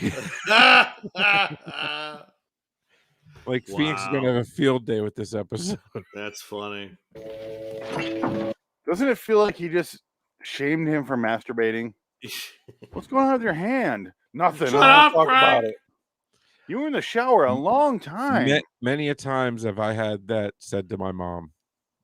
About her masturbating? No, Her. me. Oh. Frank, Frank, will you stop taped up, fucking the Mom? couch, please? I got to sit there. Oh my god.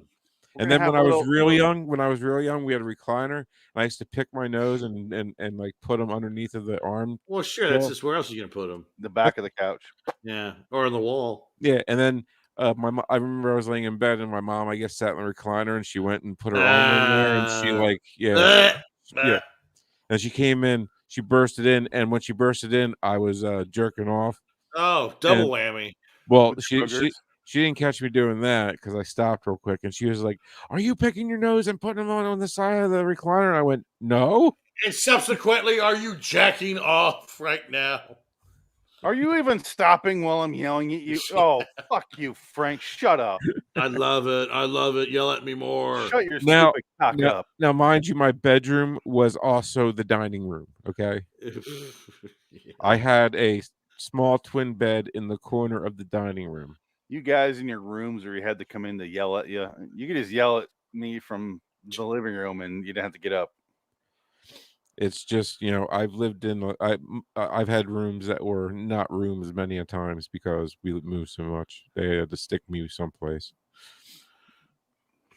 You live in the shed now, Frank, you thick fuck. My bedroom one time was in a walk-in closet, the master walk-in closet of my mom's bedroom. Haven't left since. It barely fit the bed. There was no room for a bureau. It was just a bed. Wow. Yeah. My house was built in 1830, and you know how you ever seen like images of how they used to do houses back then? It was just wood, plaster. Yeah. So, and it was all poked through because we were little kids. So we could just see the living room. So they'd be like, "Hey." Yep. Knock it off down there. Yeah, like TV. The one house was sold I lived in, and in Williamstown, all the old homes had a tunnel way, and they would tunnel over to the glass. The actual underground railroad. No, yeah, there was underground tunnels in Williamstown that led to where the police station was then, but it was a glass factory back then, so people could walk to the glass factory at night. Meth That's pipes. funny. And there was a bricked up, entrance to one of the tunnels, and we knocked down the brick wall, and we found the tunnels. Sounds like a Ocean's 11 movie. Yeah, I mean, none of us had the balls to walk through the tunnels because we were afraid of cave-ins and shit, but still. Well, I would be too. I would have been that dumb fucking kid. Like, I don't care. But fucking love it. I ain't afraid of nothing, man. Pez's house also had a tunnel entrance. Oh, good old Pez. Yeah. How's he doing? He's dead. He's married. He's dead. Cool. Yeah, he has. Welcome to slavery. He hasn't. He has never. Been married. He hasn't talked to me since he got married. Oh, what you got? Uppity. Yeah, he's just one of those guys where he disappears when he gets married.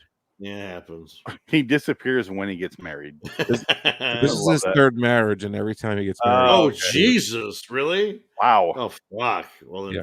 Jesus. How old is he? 38, 39. Oh, my God. Third marriage at 38? Jesus Christ. When That do you is realize impressive. it's not worth it? Is he fucking J-Lo? How old is he? Like, he's 38. Well, his last name's Lopez. Well, there you go. Shit. There you go. Yeah, I didn't put that together. Yeah. Jesus. Jennifer Lopez. Jennifer Lopez, kiss me. Give me taco kisses. Okay, let's finish this. Holy Best friend for years gets married. Not a word. Never see him again. It's normal. Don't concern yourself with his life. I'm used to it. And then when he gets divorced, which is inevitable, I'll hear from him again.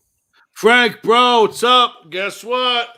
I'm divorced. Need help moving. Need help moving, bro. Well, see, Motel 6. He only marries chicks that are 10, 12 years younger than him. So once she gets about 30, he'll divorce her. Jesus, yeah. Pez and I have a lot. No, okay. Let's Pez and I. There's a conversation where he sits down with her at lunch after another nightmare, and he begs to not be the plot of the movie. Can you not be? Can I not be in the nightmares? I don't want to be in this episode. Please let me out. And there's like some serious acting in this scene. Yeah, that's really well done. I'll fast forward here a bit. Like leave me alone. Well, I can't help you. Somehow. Oh, by the way, the audio is off in this episode. I don't know if you guys noticed. Yeah, I did. Why me? They tell me you haven't spoken to anyone since your husband died. I'm going to fast forward a bit because he starts to freak out here in a second. Very kind. You love her. And on Sunday, the kid... I could...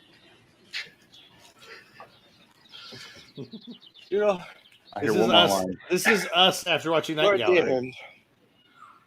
We were in the hospital, and she... I won't play anymore, simply because I don't want to get shut down. But every time we watch the Night Gallery, it's that reaction. What? Don't let me be a part of this. I can't do this anymore. This episode's on YouTube, so you can play it, and then we can use fair use. So, no, it doesn't work that way. Yeah, you can critique what's going on. So, no, it doesn't mean we won't get shut down. It just means they haven't yet for some reason. Okay, fine, fair enough. So as much as we hate Night Gallery, Adam hated it even more. Yes, and that's saying a lot. But this guy is a good actor, and he has a great monologue here to nobody, to a brick wall, essentially. Well, she does start talking. Not till way later, though. Yeah, until he frees her of her husband. Yeah, well, I mean, this was the first time he actually got a reaction out of her. She looked at him. Yeah. Well, she's already dreamt with him twice, so this is like she's starting to come out of it now. And then as he needs to go back one last time, and then opens the door and let the old man or her husband in. And it's about reaction.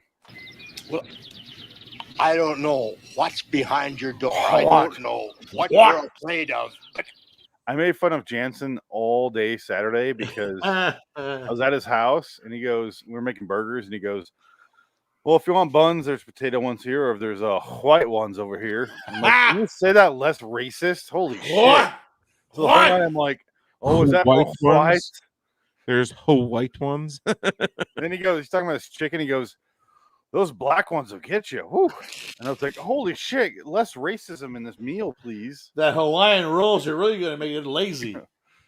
But there's nothing I can do to help you. I just want everybody to leave me alone. This is me all the fucking time.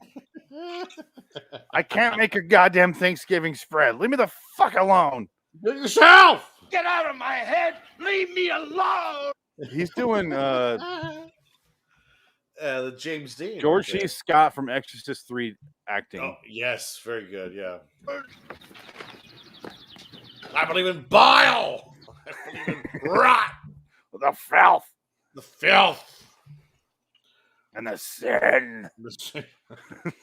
My wife has a carp in the bathtub. Yes. I can't bear to look at it. Swims back and forth. And I want to kill the carp. I want to shoot it. I want to shoot it, but I can't kill it. She won't let me. He crucified the boy. Jesus. That movie's great. I love Exorcist 3. It's my favorite horror movies. Yeah. Probably my favorite. Maybe my top. Maybe my number one. Well, very soon on John Carpenter cast or John Carpenter review, we're going to do top 10 horror movies. Oh, are we? Yeah. I'm working on my list for a while now. Yeah, that'd be fun. I want to do that one. That sounds good. Yeah. Without Adam, turns out it's fairly easy to get that done. Adam put off that comedy one for fucking 6 months we had to do when he was dead. Yeah, I know. Jansen came in and showed us his comedy, and we had to laugh at him because he had no taste in comedies. Oh, he's 12 years younger than us. I know it's true. It's hard to do. Yeah, he's born in the 90s. Yeah, all of us are early to mid 80s, and he's just like Step Brothers, which I do like, but Step Brothers is funny. Yeah, it's funny. Yeah, not in my top 25 comedies though. We should have quoted Glenn Ross when Jansen would say anything. You fucking child! You cannot work. Who said you could work with men? You fucking child! You stupid fucking cunt.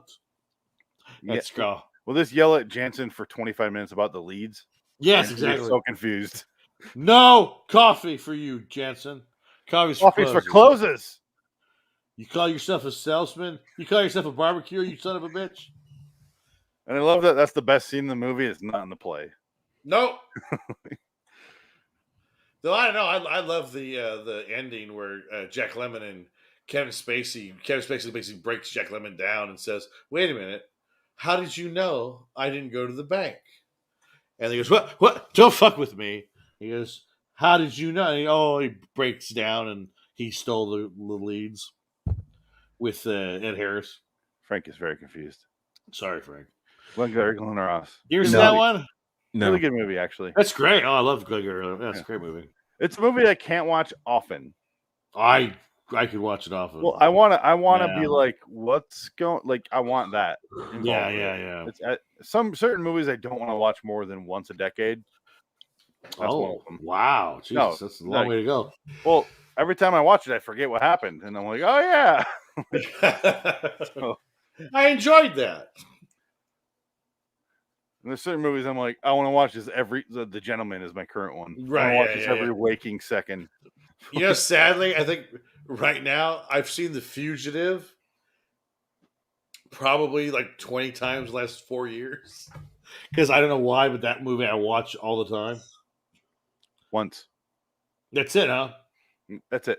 I've seen it so many times. Ask me how many times I've seen U.S. Marshals. Now that one, I've seen that once. I haven't seen that. Really? Oh, you've seen 1,000,000 times U.S. Marshals.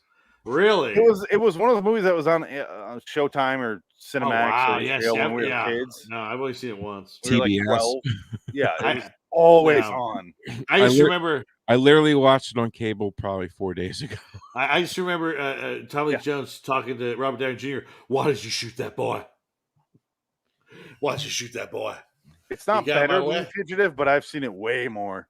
No, yeah. For some reason, this The Fugitive I've seen so many times. You being my mentor and all. We cannot talk about this episode, can we? We just can't. It got a 6.3 out of 10 on IMDb. Somehow. Thank you, Frank. That's good. It's a good episode. It's very poignant. It's about loss. It's about grief. It's about moving on. While you're talking about that, just wrap it up. Yeah, and just he has the dream again, and he realizes it's not the monster isn't a monster that's trying to come in. It's somebody trying to get out, and she won't let them go. And you find that's the husband, and she's like, I lost you, and I can't live without you, and I loved you. And he says, it's okay. We had our time. I'm going to move on. Let me go, and you start living again. She's like, I don't know. And he says, yes, you can. And then Eddie Griffith says, what happened? You're raising your hand. I feel like Christopher Nolan definitely watched this before he made Inception. Oh, with the scene with the dad in the pinwheel scene. Yeah, just the scene, just the idea that right. he's stuck in the back of her mind, like he does the mall. He has an elevator of memories to keep her prisoner in. Right. Yeah. This feels very because her husband is stuck in this closet, and he can't get out, and he's like a monster at this point. And so is Maul in that movie. Well, Maul's more of a monster, yeah, because she stabs people. Oh, definitely. But the same idea where they're literally keeping them locked in a room. Right, yeah. And I feel like Christopher Nolan definitely watched this episode before he wrote Inception. You know, he's a huge Twilight Zone 85 fan. He seems like one of those Tarantino guys that just watches anything and everything. Have you ever seen Night Gallery? I love it. No, Chris, no. Eddie Albert. I love his Eddie performance. Albert's my favorite actor. He's dead, so I got DiCaprio. An adequate backup. I wanted to catch him as the Joker on The Dark Knight. Eddie Albert. Are you serious? Leave me alone. He was 60. Shut up, Frank. Frank, I'm going to edit the shit out of this episode and make some great clips. Just leave me alone, Frank. When I heard it, I'm like, Phoenix comes out with field day. Oh, yeah. I wasn't listening to the dialogue that well until now. I didn't know it was Frank. I'm definitely doing a rewatch. Yeah. But again, so Eddie Albert saves her, and then the next scene, they wake up. The next morning, he basically goes out to see her. He's all dressed up. He's got a new lease on life, and he starts talking to her, and then she breaks down and says, I'd like to eat breakfast. And he says, well, we got all kinds of things to eat. My dick. And my dick is one. You have so many mouths. I'm going to take you in my room and fuck the shit out of you. I'm Eddie Albert. But there's a scene where, like, after the husband gets out, he has a little, you need to move on. You need to get a life. I am dead, bitch. Yeah, please. Yeah. Why are you holding me hostage in a weird dream closet? Can I go? Can I go? And then he hooks her up with this guy, Roger. Yes. And then he fucks off to elsewhere. Yeah. Who knows where? Heaven? That guy seems like a monster. Hell. Yeah, definitely is burning. He's going off to hell. What Honey, ring of hell do you think he's in? According to you knew I killed all those children. I need to go somewhere, right? Our children were very much alive when I was alive. Now they're not. Don't you I'm remember? Not going to heaven, ma'am. Don't you remember I used to beat the shit out of you? Oh my God. I wear sunglasses every weekend. That'd be such a dark episode. I have a tattoo of a sunflower on my ass. I thought the ending to this episode was awful. Really? Well, you think it was just too corny? There was no closure at all. It was closure. It's just they have breakfast. She gets out of her stupor because she doesn't talk now. She talks again, and he's got a new lease on life. He's gonna go live his life with her in this room. Yeah, see, I'm a dick. It was a sweet episode. It was an ending, yeah. And I like the effect they did for the dreams. It was different enough looking than the episode, which always the Twilight Zone 85 looks like a Zales commercial. Yeah, and this is different enough. And from a journey into I gotta rewind a bit to hear the outro. I want to hear him talk about breakfast again. We have sausage, bacon, toast, and jam and jelly. And look at that DSLs in that lady. Damn. You got hash browns, but I wouldn't go near those if I were you. Pause it. Pause. She could do an amazing gum job, dude. Fuck definitely. Yeah. There you go. The only thing is you got to think far enough ahead to have a glass of water next to the table and put some ice in her mouth. No, water. But you no ice. Why? You have a drink, but it'd be the teeth where she put her teeth in that water. I don't want anything cold touching my dick. What is wrong with you? I don't know. Missy likes doing it. I just let her go. The second something that cold touches it, I'm like, nope, done. Bye. It actually feels pretty decent, actually. Yeah, well, I like women, so let's just go ahead and play the rest of this. Mr. Roger Simpson Leeds lately returned from a journey into I can't hear you. who found that there is no darkness so complete that it cannot be penetrated by the human heart. Penetrated. Penetrated by a human dick. You hear the Braveheart music? Listen. Freedom! Yeah. Longshanks. We've dealt with Longshanks in the past. I watched Braveheart 3 times the week of New Year's. I just sat there and watched it. I'm like, oh my god. Oh, that movie's over and it's 3 hours. I just sat there and watched like most of it. I didn't see the beginning. Well, you can't. Yeah, Braveheart's one of those movies. It's fine, Scottish weather, man. Yeah. The range is coming down more to the side already. They The killed first her. hour, I have no interest in. The second 2 hours, though. No, I like the first 10 minutes with Brian Cox. I mean, Brian Cox I just wish they would have killed him the right way, the way they really did. Well, yeah. None of the movie's true. No, that movie is so historically inaccurate. It's not even funny. I know it's historically inaccurate, other than the story plot. Right. Frank, you set up with the historical shit, and then we followed up, and you went, "Oh, fuck you guys! I know we're just agreeing with you." What I'm saying is the way they killed him was to. It was an audience. Nice. It was for the movie. Yeah, I know, but like, how do they really kill him again? I can't. Have you ever heard how they really fucking killed him? What did they do? Did they give him a bread eagle, or what did they do? No. They spent about 2 weeks. Oh shit. Yeah. They disemboweled him. They cut off his dick. Then they drawn and quartered him. They cut off his dick. No, they cut off his legs and his arms. He'd be dead by then. And then after his legs and arms, no, they cauterized wounds. And then afterwards, they drug him through the streets of London. Jesus. They cut off his dick. By a horse. And then after that, they cut off his head and put it on the and put it on a stake on the. And then they poked out his eyes. They pulled out all his teeth. No, it was way worse. Yeah, it's terrible. But are you supposed to sit there and watch that? Like, I get why they did what they did. Well, yeah, for the movie. So do I. So do I. It summed up the spirit of what he died for in a scene.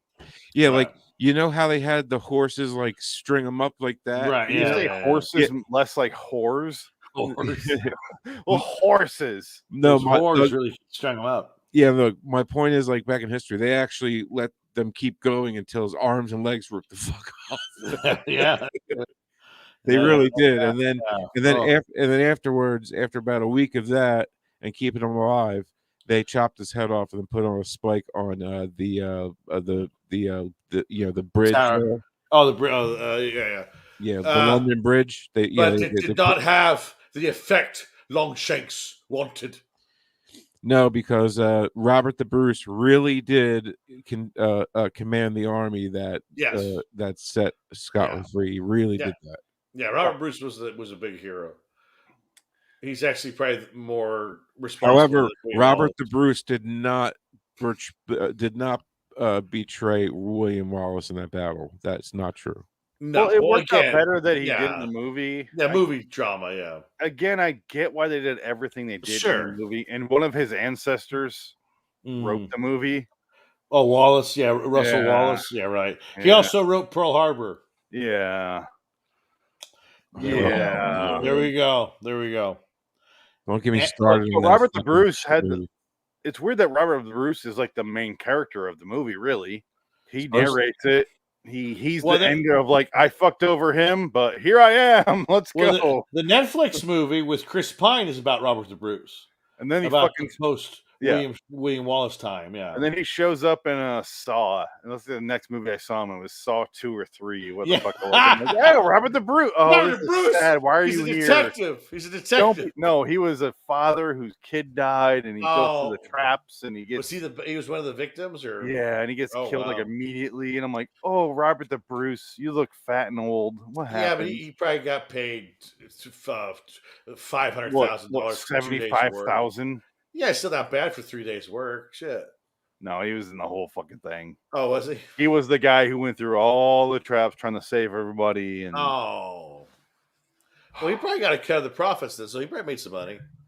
And I will admit, and I always have admitted, Saw is one of those series I will watch over and over. I've never seen. I saw the Because first I can't- Saw. I saw the can't first figure one. out why they're We can't. why are they movies? I can't figure it out. Yeah, I'm out. I'm out of those movies. Yeah, it's like gore porn. I'm not a big torture porn. Yeah, they're not. No, honestly, I've watched them all several times. There's not that much torture in those movies. But you didn't see Spiral. No, there's not a lot of gore. Honestly, no. Okay. I've seen the movies. There's a few scenes of them, but it's not like Hostel's way worse. Yeah, Hostel's pretty bad. I can never watch Hostel again as long as I live. That fucked me up. That's a gross. But at least Hostel has the again. I always bitch about like the endings where they're just fucked from the beginning. But Hostel has the thing where he gets out and he gets revenge. And but don't watch Hostel 2. Kind of like Human Centipede.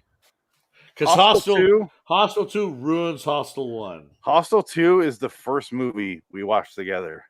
Really? She came over and I'm like, fuck it. This is on HBO or whatever. You want to watch Hostel 2? It's like your first date was Hostel fucking 2? No, the first one was Halloween Resurrection because I was just watching those and she came over and I was like, God I'm damn. watching this. But it was like the last 40 minutes. I'm like, bust around. So terrible. How did you guys meet in the first place? All H movies. After that, did you watch Hellraiser? Do you ever watch Dexter, Frank? No. You should do it and you get it. What? What? She's your sister? No. She's not dead. Saying when you like murder a lot of people, you're gonna meet some of the murderers and I get it. Like the British chick, the crazy British chick. She's my Lila. All I asked is how did you meet her in the first place? Yeah, we kill people. What? Hey, motherfucker! Oh, is Surprise, that have you ever seen Dexter? Yes. No. It would have made sense had you guys know what the fuck I was saying from the beginning. Sorry. I never watched. Someone out there was like, that because was by the time I even heard of Dexter, there were season joke. 2 or 3, and I was like, I missed. The fucking show sucks. That's terrible. It's also what I heard. The worst season is the Edward James almost took Colin Hanks that season. That's the worst piece of shit thing. And you know what's sad? That's like the third best season of the entire series. Well, like I said, it's fucking terrible. Colin Hanks and Edward James almost can't save a season of a terrible show already. That's a bad sign. I'm so glad The Walking Dead's coming to a final end. No, they're doing a sequel show. They already announced it. They're doing another fucking show. They're already doing sequel shows. They're doing a sequel show already. Yeah, another direct Walking Dead sequel show. So not with the same people.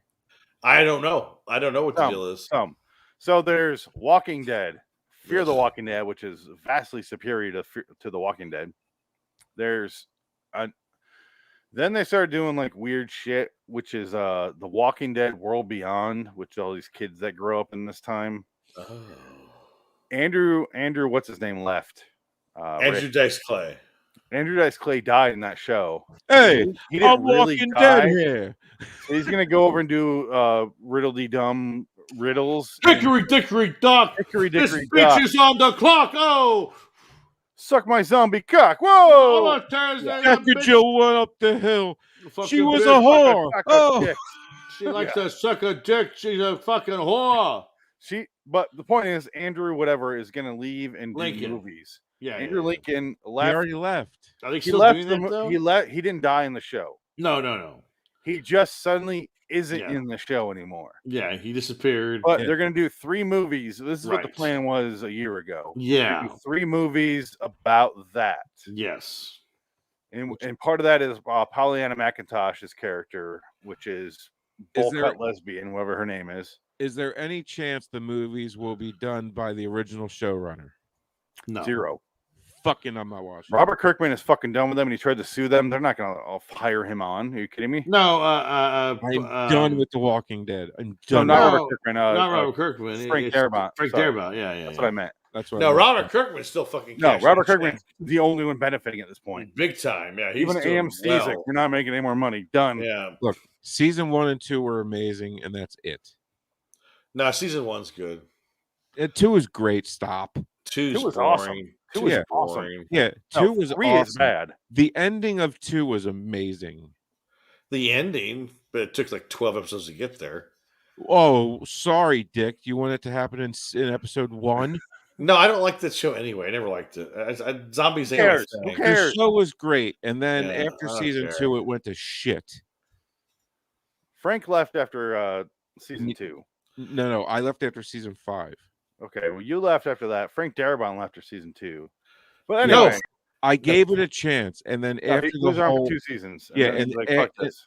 and after the whole who did Negan kill bullshit, Yeah, in between the 2 seasons, and then season 6, episode 1, and they drug it out for 40 minutes, and then they kill Glenn just because. I was like, I'm done. I'm fucking done with this shit. I hate this fucking show. Fuck this show. I'm done. And I haven't seen it since. I have different opinions on that, but what's your opinion? That's what happens in the comic. Well, no, Glenn dies in the comic. Yeah, but you know what? Don't tease me that Glenn was dead for 3 episodes. That's what was stupid. Was that? Yeah. But the problem is, I was like, oh, they killed him. I think they're trying to trick the fans of the comic, and I'm like, no, they're going to kill him. This is my point. I already knew who Negan killed because there's only one person who is on their knees that could even take a hit to the fucking dome with a bat, and obviously it was fucking what's his face, the Abraham. big dude. Yeah, it was obviously Abraham. There was no doubt about it. He finally does it 30 minutes into the fucking. Problem is, in the actual comic, Abraham dies a much bitcher death, which is this character they introduce. What is her fucking name? Some girl, fucking bow and arrow, and he gets a fucking arrow to the eyeball and just falls over dead like mid panel. And you're like, oh my god! Oh wow, there you go. They killed a major character mid panel. It wasn't like you turn the page and a big reveal. It was like, oh god. See that I would have respected them if they did that. Yeah, I agree. Now Like that was my if one they complaint. did that and then Negan killed Glenn like first, I would have been happy with it. I would have been fine with it, But he kills Abraham, and then it's like, oh, okay, and then all of a sudden, for no fuck reason, just oh yeah, Glenn's dead now. Clunk. No, because Daryl starts to fight back, so he goes, "We got to teach you a lesson." Here's So they another should have main killed character. Daryl. They should have killed Daryl. I agree. I completely agree. Frank, but Daryl's character is so fucking boring. But Daryl's the sex appeal. They can't kill Daryl. Daryl is the worst character in TV history. I know. But my point is, after he gets Glenn killed because of his insubordinates there with Negan, he just becomes a piss and shit janitor for Negan for 3 seasons or 2 seasons or however the fuck long it is. He just literally is in a full body sweatsuit covered in piss, mopping up other piss for seasons. It's the fucking worst. These are the worst writing and ideas. And suddenly Angela Kang came in season 10 and she's like, no, fuck this, fixing everything. So if you watch season 10, you're like, oh, everything got way better. Or season 9. Sorry. Like I saw the previews for the finale, and it looks like there's stormtroopers in there now. Yes, it's like I haven't watched that far yet. It's like, where did they get the pure, clean white stormtrooper outfits? So they're black. They're black outfits. No, they're white. They're white with red I saw stripes. black one. Oh, there must be both because I saw black with orange, like glowing spots. I'm like, what the fuck is this? They're all white with like red stripes on their chest. It looks ridiculous. You look confused. I'm pulling it up right now. It's ridiculous. Just pull up a series finale. New bad guys, I guess. They're the Spaceballs. So here's the white ones that he's talking about. I also saw black ones. This is The Walking Dead. Yeah, these guys. Where do they find these nice, clean, white fuckers? Who are they? That's my point. Like, what is this? That's wacky. I think it's the van lesbians. It looks like, apparently, according to They're this. lesbians. I call them the van lesbians because it's like 4 women who share a van show up and we don't want and apparently the ones I saw, like Tron. Yeah. I think he's the leader of the stormtroopers. That it's Darth Vader right there. Well, I guess he's in the comic. I haven't read the last book of the comic yet. We're really big into cosplay. And then apparently they are. I just fucking can't. They even do that on the Mandalorian. Oh my god. Oh, that's funny. That's my point. Like, what are you doing, Walking Dead? Like, I'm so glad I bailed. Apparently that's all from the comics too. I haven't read the last And- book of the comics, even though I and have it. Apparently, Negan is now like an ally. Yeah, that's one of the best parts of continuing to read the comics. Is Negan turns around and it's earned in the comics. It makes sense, and I'm 100% on board. The show doing that, I'm like, I don't give a shit. Why are they leaving him alive? Like, can we talk about Twilight Zone? Yeah. We done. We finished it. I'm sorry. We're done. I made some other titles of this episode. Yeah, because it does remind me of a Kick the Can and Static. Yes, that's exactly what Twilight it Zone is. Episodes. Yeah, it's I Kick the came up Can with some better titles of this than Dream Me a Life. So I wrote down Prisoner of Love. Ooh, is not a better title? Yeah, or Perchance to Dream. Yeah, I know what you. I know what you did last rest home. Yes, Wrinkle Dreams is my next one. A Wrinkle in Time. Yeah, Dead Man's Closet, like Dead Man's Shoes. Shut up, Frank. Kick Me a Dream. Ooh, Static Dreams. I like it. You guys have any? No, I'm done. A couple I thought of. What's the outro? I'm creatively bankrupt. I go to the bathroom soon, so I'm kind of like I'm ready to go. Fuck you in your bathroom. You gotta wait. I gotta show you the chip thing. Yeah, I know. I'll watch it. Oh, we already played the outro. I don't need to do that now. No, we're done. Out of 10, 6. Yeah, I'll give it a 6. I'm going to give it a 7. Okay. It was very whimsy. It was very sweet. It was very sweet. It was. It wasn't bad. Only reason I didn't give it a 7 is because it didn't grasp me. Like it didn't. Yeah. I didn't have feel heart. anything. Yes, it was like one of my favorite movies is What Dreams May Come. Yeah. Which is kind of reminded me of. Yeah. Well, the problem is I didn't give a shit if they fixed this problem or not. Yeah, no, there was no connection to these characters. You just hate old people. No, they didn't build any character building in this at all. They're not people, is my point. They're just old and gross. They should be dead. You're stuck in the life. Average Americans rest in peace. Exactly. Phoenix is a true believer in eugenics. Oh, I know, euthanasia. Moonraker was my favorite Bond movie, and I agree with everything he said. Exactly. You need to set up genetic breeding to replace the human race on the moon. Yeah, and just wipe out the planet. There he did that. Start over. You know, we should walk hand in hand into the end of oblivion. No, walk hand in hand off the cliff. That's a fun, lemurs, elderly lemurs. That's a fun theory. Is if that happened, and we're the replacements, that is fucking sad. I know, it's the thing. It's like they really fucked up with this group. Yeah, it's like the Matrix. You're like, is this the reality? But like, is Moonraker the reality where we're all the replacements? And we're like, oh, they fucked up bad. They can't even fucking get the DoorDash order wrong. You can't even get the DoorDash order right. Jesus Christ! I came down after work or mid work earlier, and they had a Papa John's pizza, and I open up and I go, that looks delicious. Grab 2 slices, and she goes, oh, my mother-in-law, they fucked up my order. I'm like, it looks fine. All right, going. How do you fuck up pizza? Oh, trust me. They fuck a cup of coffee. All of them. They're all dumb. They're all stupid. There's no fucking up pizza for me though. Yeah, that's why. I always order it well done. I always order pizza well done. But they can put shattered glass and like fucking nickels on there. I'm eating the thing. I don't care. But I did order a pizza off pizza, and this is entirely my fault. Let me just right off the bat, my fault. Came to my door, opened the door, very excited, very hungry. Fat guy, fat white guy, wants pizza, wants soda. Got my 2-liter, got my pizza. I'm gonna go have a fat guy heaven. That's right. And I get the pizza, and I open it up, and I'm like, immediately it's like, like radar going off, and I'm like, oh, no. The fuck happened? No cheese. Oh, so That's really bad. That's 40 minutes later, I'm eating the thing. Oh, you didn't call him? You didn't say, you better bring me a fucking free pizza right now, No, because I sprinkled cheese on there, like out of a pack of like DiGiorno, whatever, or what's it called? Pizza, cheese, because they're going to take way longer.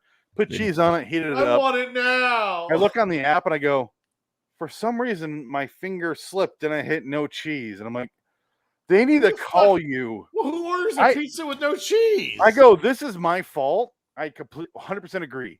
Yeah. They still should have called me. Be like, seriously, dude? Yeah. No cheese on a pizza. When I buy anything acrylic, But if I ordered pizza without crust, would they have not called me? Every time I order something on eBay that's acrylic, like a case for my toys or anything like that, the guy sends me an email. You know this is just for a plastic case. There's no toy. Yeah. I said, yes, I know. Send me the fucking item. You I'm not Hungarian an idiot. Fuck. But then, like, every time I guess people think they're getting the toy. I was like, if that had that fucking toy in it, it'd be $5,000. I understand this is not that. But doesn't that make sense? Where you follow up and go, I don't want the shit after I send you the wrong thing. That's what I mean. Yeah, they should double check that one. Pizza Hut should go, we're pizza. The second ingredient after crust is cheese. Maybe they thought you were lactose intolerant. Do you not want? Why the fuck are you eating a pizza? It's like, that's ridiculous. I've never heard that. It's entirely my fault. I mean, but nothing, they need a fail safe. A lot of times when I eat pizza, I take the cheese off.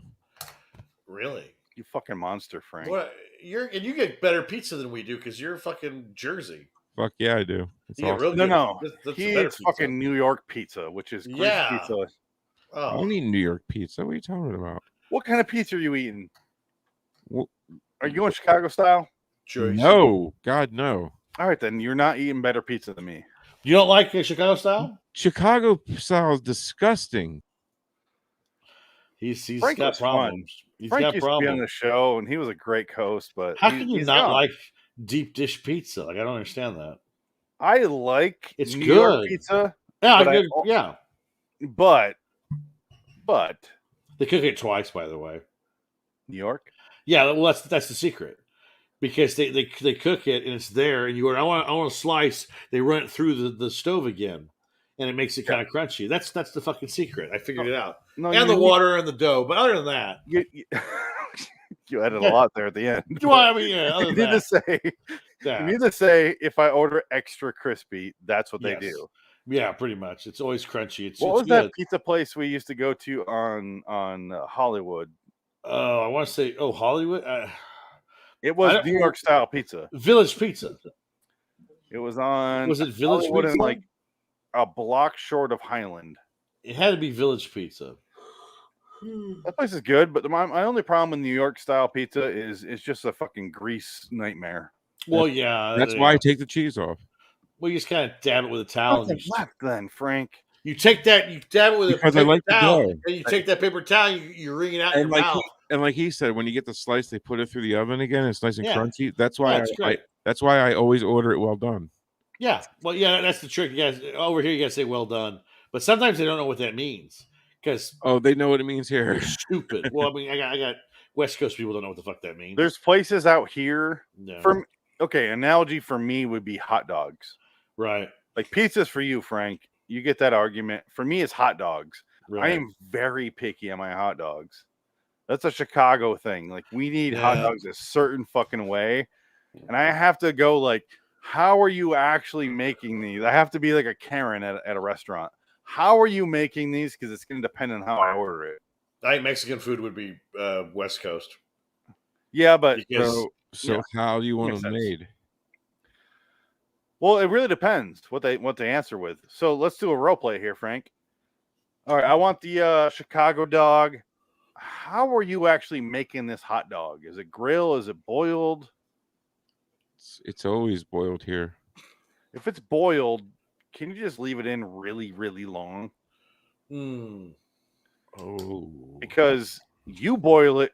Here's the thing out here, Frank. They boil it and they go, here you go. This is fucking raw. This is a raw hot dog. I never boiled a hot dog ever. We have rollers too, where they roll. Yes, Yeah, rollers. Out yeah. here, it's just boiled water hot dog, bloop, and you're like, "This is a." I might as well just pull one out of the package and eat this thing because it's. I've always we've never done them like that. We just steam them. If you steam them, it's fine. Yeah, I usually steam them. Actually gets the inside. Yeah, I mean, come to think of it, all of our I mean, if you get a hot dog on the corner of Philly, it's always in like this the steamer tray or something. But like if you go like to a shop or whatever and get a hot roller, dog, it's always on the rollers. Yeah, rollers are fine. Rollers are fine. Good. Grills are the best. Yeah, I'd rather have it grilled to where they cut it like. Yeah. But I want that fucking pepper in there. I want that. Either Chicago relish, which is the dark green relish, or I want like relish chopped up really fine. I want that pickle sliced long ways. Oh yeah. I want the onion on there. I want just mustard. If you put fucking ketchup on that thing, I'm pissed. Yeah, I don't like ketchup on hot dog. I can't have a hot dog without ketchup. Without ketchup? I need ketchup on my hot dog. I will eat it with one, but if it only has ketchup without mustard, go fuck yourself, dude. This is like our hot dog, it gets ketchup, mustard, and relish, and that's it. Well, in East Coast, though, I thought you don't put ketchup on a hot dog. Is that New York dogs? They don't do that, or what's the deal? That's Chicago. That's Chicago thing. That's Chicago. No ketchup. There's no ketchup. I will eat one if, like Frank just said, if it's just those three ingredients, ketchup, mustard, and relish, fine. If you start adding other shit like onions and shit, no fucking ketchup. It ruins the other flavors. No, like we get it with no other shit anyway. There's never anything to give it. Sauerkraut or cheese. Like I like cheese on like yellow Sprinkle. cheese. Yeah. Yellow cheese, like yellow melted. Yeah, cheese with chili dogs. I don't do and cheese chili. with Cheese and chili. Yeah, cheese and onions and chili dog. That's about as far as I go with cheese. I don't need cheese on everything. We're not talking about hot dogs anymore. That's chili dogs. Something different. We're talking about chili dogs and like Coney Island bullshit. That's a whole different story. That's an East Coast thing. Yeah, that is an East Coast thing, and I like them, but it's not what I want. Like what I crave in my heart. Let me ask you something. The roll that your hot dog goes on, how big is it? I like a big roll. You want the wiener like this far apart, and you get your hot dog in there. I mean, is it a regular hot dog roll or is it more like a sub roll? Hot dog. How like do a 12-incher? How do you fit everything into that fucking small bun? No, oh, sorry. I thought you said roller. No. The roll itself. The actual roll. Yeah. As small as you can get. Really, the hot dog bun. You can get the ones that are like hoagie ones. Yeah. That's what I thought you used. Too much bread for me, but see, I want a potato roll. Yeah, that's a good one. I'm a big bread fan. Like when I get a hoagie, like I take most of the meat off of it. Yeah, that's very Philadelphia for you. That is the most Philadelphia thing you've ever said.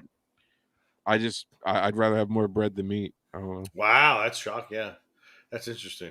Yeah, like bread, one layer of cheese, one layer of gabagool, one layer of pepperoni, or whatever they call that.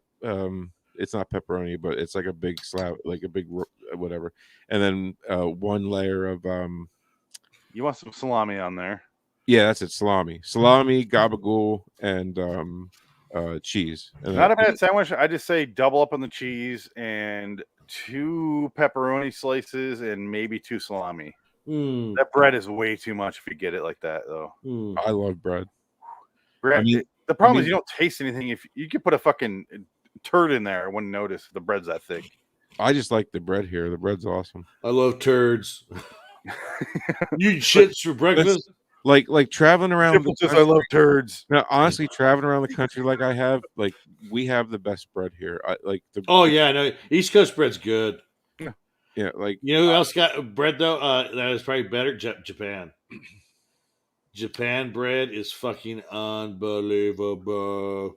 Where do you get that? That's because they don't put preservatives in there. No, they don't. It's the only reason. Everything that is made to order in Japan, and if it's old, they get rid of it. You can't have old food in Japan. It's wonderful.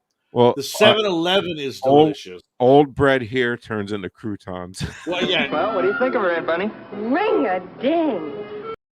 Fuck yeah. Ring-a-ding. Ring-a-ding. I'll take that. Ring-a-ding. Hattori Hanzo sword.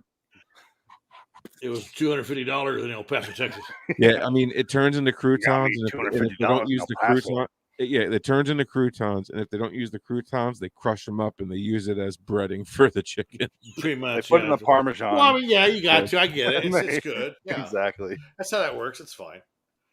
I give you shit a lot for the fucking goopy cheese and meat sandwich that you guys are famous for.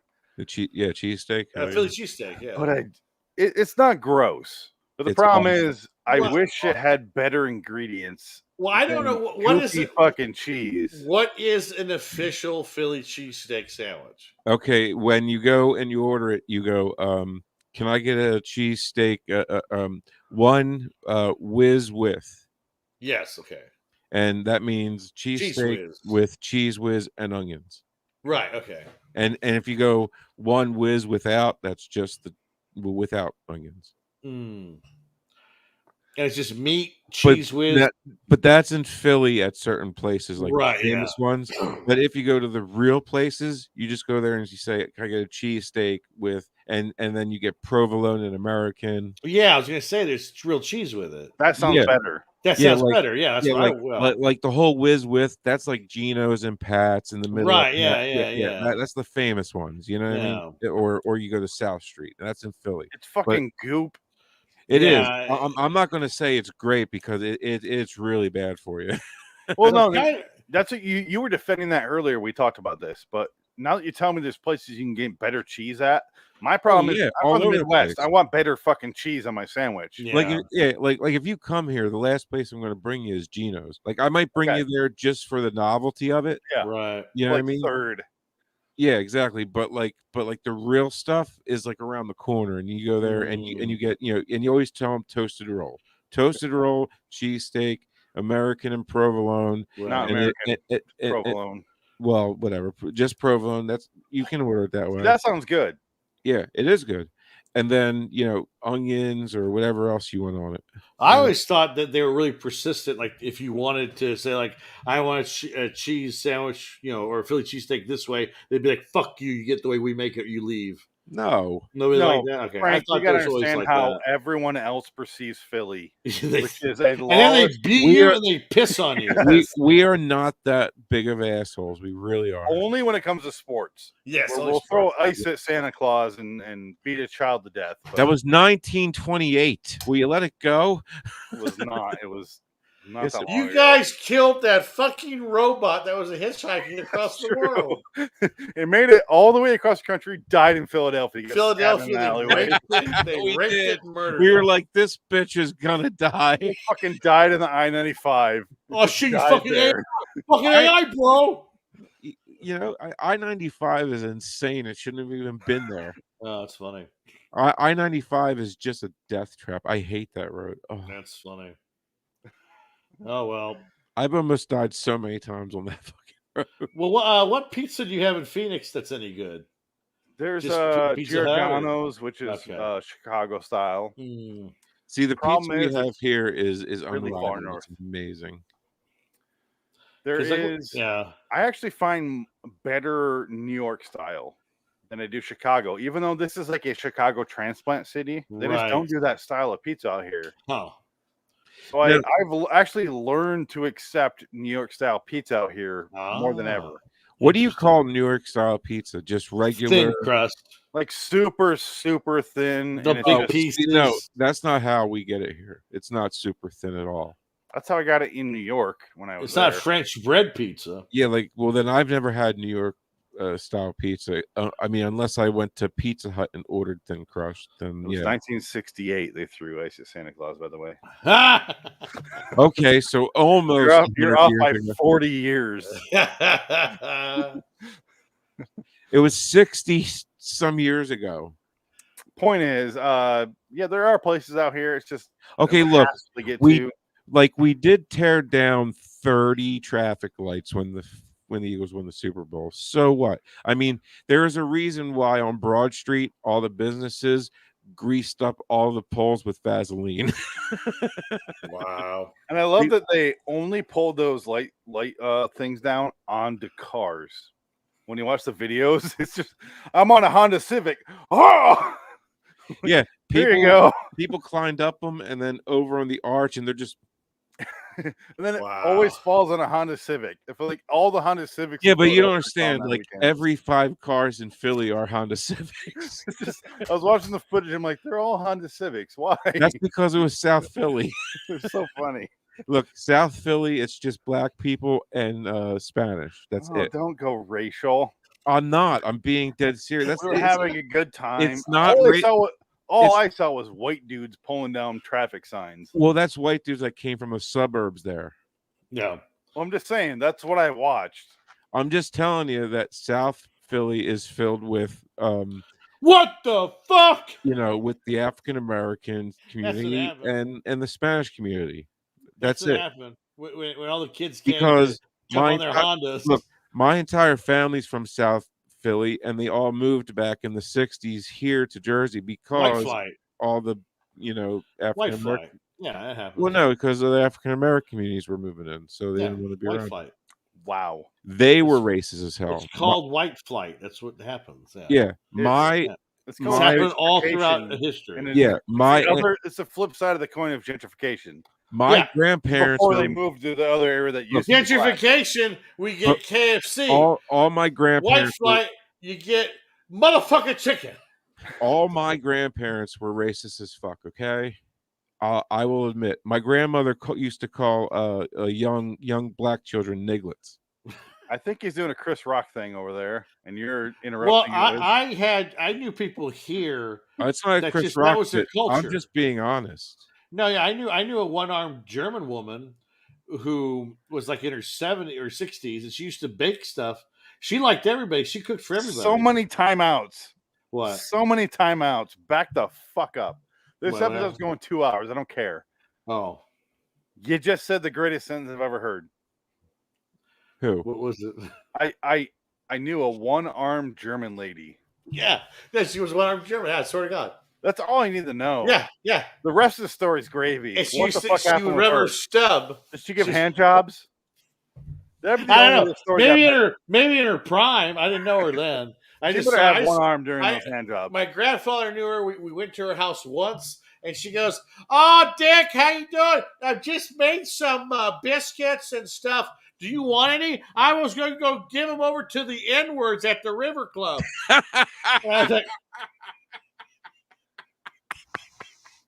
she just sat like it didn't mean nothing. Yeah, that's how they were, dude. But she wasn't.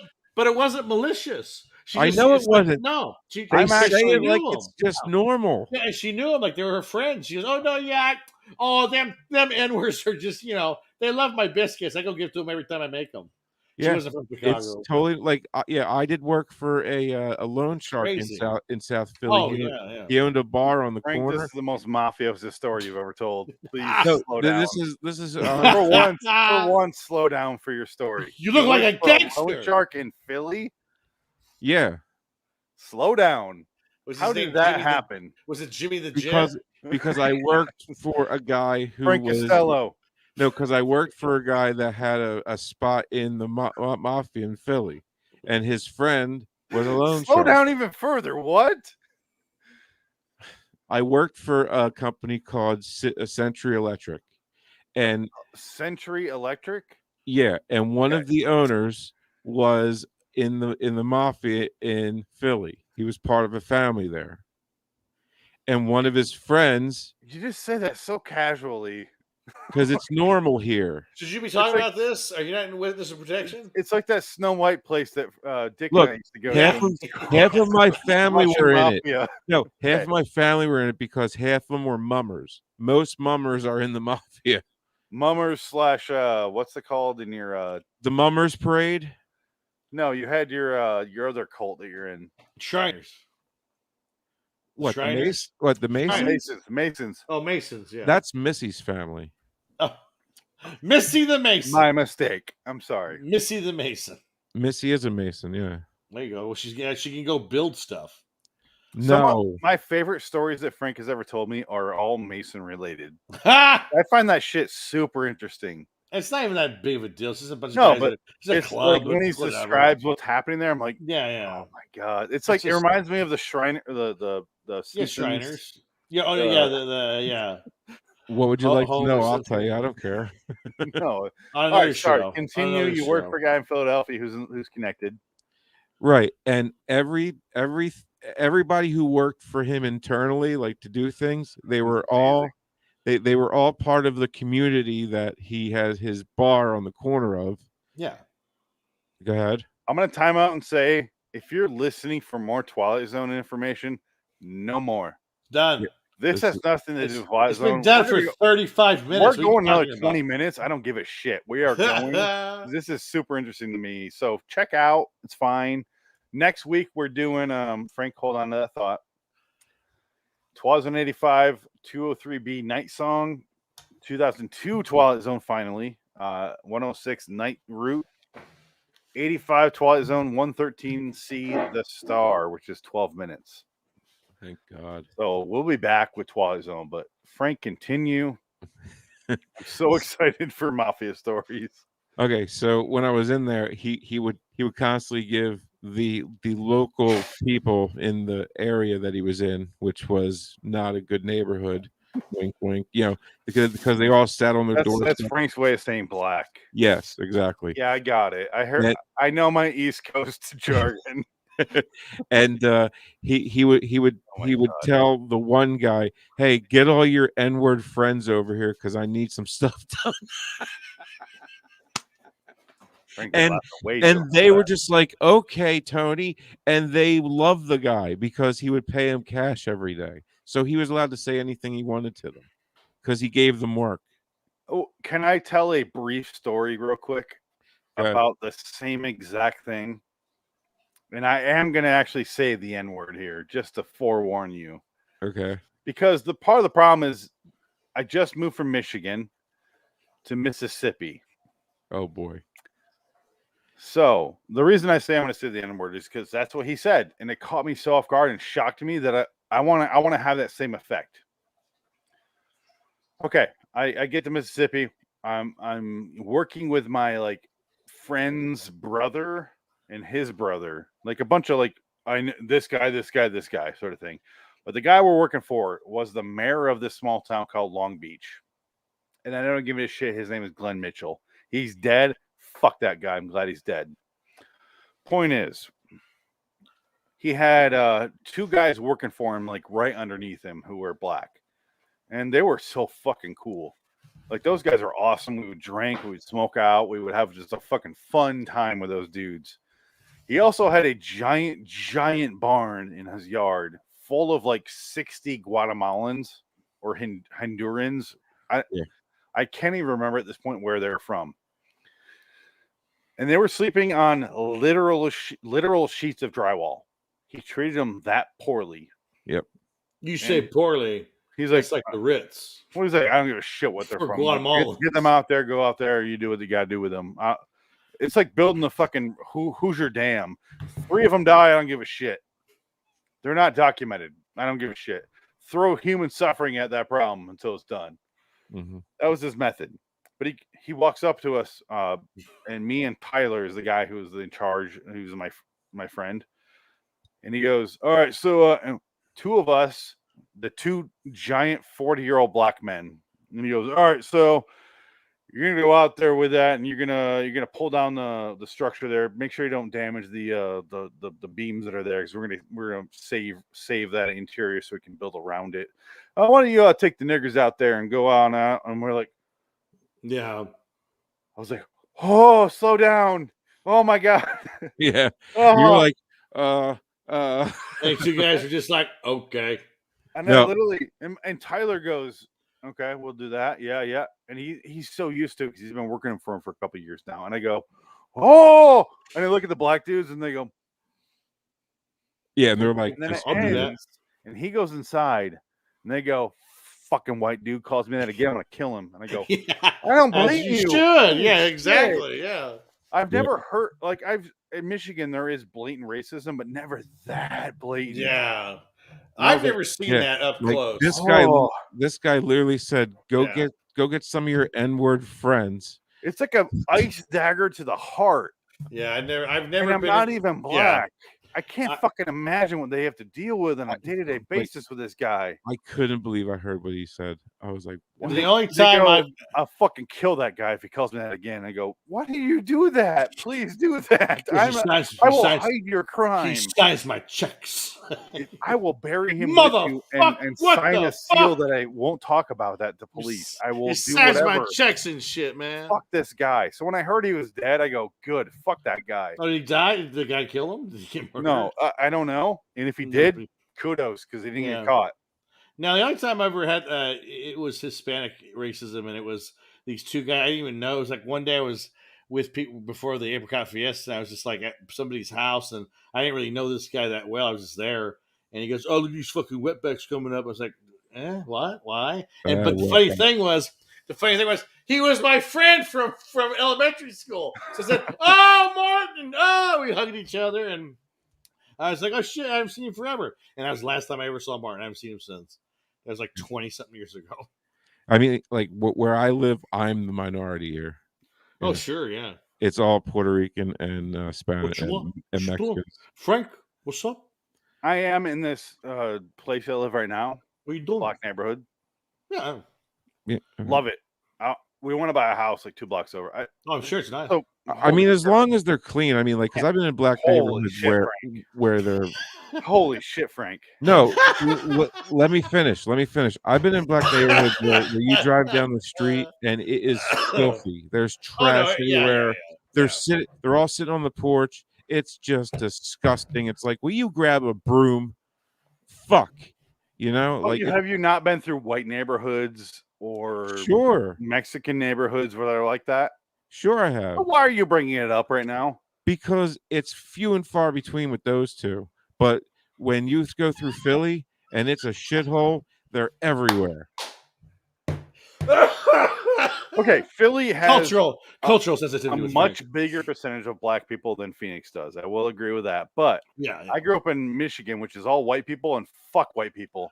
Well, I'm not saying it is a white, meth-infested shithole I grew up in, and fuck them. Yeah. Well, that's the thing. But when you go through South Philly and like some blocks are nice, and you can tell like with the houses and all, and you don't see any, bugs anywhere. But when you go into other blocks, it's like, oh, Bellevue. This place. When you're done. The views of Frank's Links do not necessarily represent the views of LIW Studios or its affiliates, including Phoenix West or Dick Ticket. I am just stating a eyewitness fact. That's all I'm saying. No, it happens. Grab a fucking broom. I've been through I've been through different neighborhoods, and it just depends. It's usually just if they're poor and lazy. That's white, black, everything in between. I worked with a lazy people are just lazy. The job before last, I worked with her, and people we worked in the meth area, and people come in, and I go, I fucking can't stand this, and she's like, yeah, but why? And she was a black girl. I'm like, these fucking white trash pieces of shit. She's like, I don't notice them. I notice the black guys who come in who are methed out, and I go, see, I don't notice them. I notice the white guy, and we're like, we both notice our own biases, right? Yeah. Yep. And because black dudes when they come in, I'm like, I don't even notice. Like, you're methed out. Great, okay, bye. Usually, white guys, I'm like, fuck you. Like, I get so angry. Yeah. Usually, it's the trailer parks around here. Yeah. Oh sure, yeah. I mean, and I mean, like, I lived in a trailer park for 14 years, but it was really nice. You know what I mean? And you go to other trailer parks, and I'm not saying it was nice because there's white people living in mine. Because the other one, yeah. Have you ever seen Trailer Park Boys? No. Please watch it. They're Canadian. Please watch it. Right tomorrow, Frank. Trailer Park Boys. I think you'd like it. Frank would probably like it. Yeah. Frank would like it. It's about trailer parks, obviously, but it is. I was so reluctant, but it is fucking hilarious. Bubbles. Yeah, no, but my point is like you go into another trailer park and it's nothing but white people, and it is a shithole. Absolute shit. How are we at an hour 49 minutes? On an Eddie Albert episode of Twilight Zone. Can I play my chip thing? No. Come on. Oh God! Yeah, just do it. Get over with. Let's just say it. Yeah, go ahead and play that, Frank. Are you leaving? Keeping in mind, I am hovering. No, What? play the clip, Frank. Okay. Sorry, go ahead, Frank. I didn't mean to cut you off yet. Sorry. Not yet. It's the meth.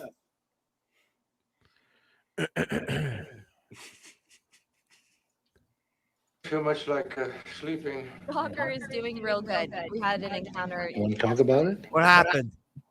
Well, No. he opened up my window, kind of. Yeah. Frank, why don't you just go away? Leave me alone. All right, 11:45 is my other timestamp. Let's hear that one. Rewind a bit. What, huh? Talk a little, maybe? That'd be nice.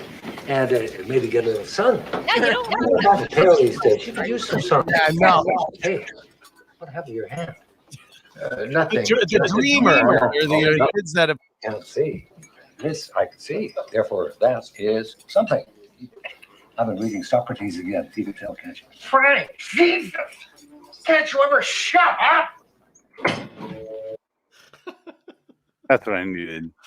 I stopped sharing a while ago. Rightfully so. Oh, so mean. Well, this is a random episode about everything and nothing at the same time. Yeah. That doesn't make any sense. I was having fun until you did that. Now I'm not, and I want to be done. I want to have always been done. Next time on Twilight Zone, Night Song, Night Route, The Star. What year? 85, 02, 85. Oh my God, 85, 02, 85. Oh shit. Okay, short ones. Night Gallery. Yeah, well, that's a plus. Our next Night Gallery episode is 2023, February 22nd. Oh wow. Okay, good. We're That's good for a good while. news. That's good news. Yeah, we got 3 episodes in the meantime. We're good. So, are you go order a pizza with no cheese tonight? The 22nd is my birthday.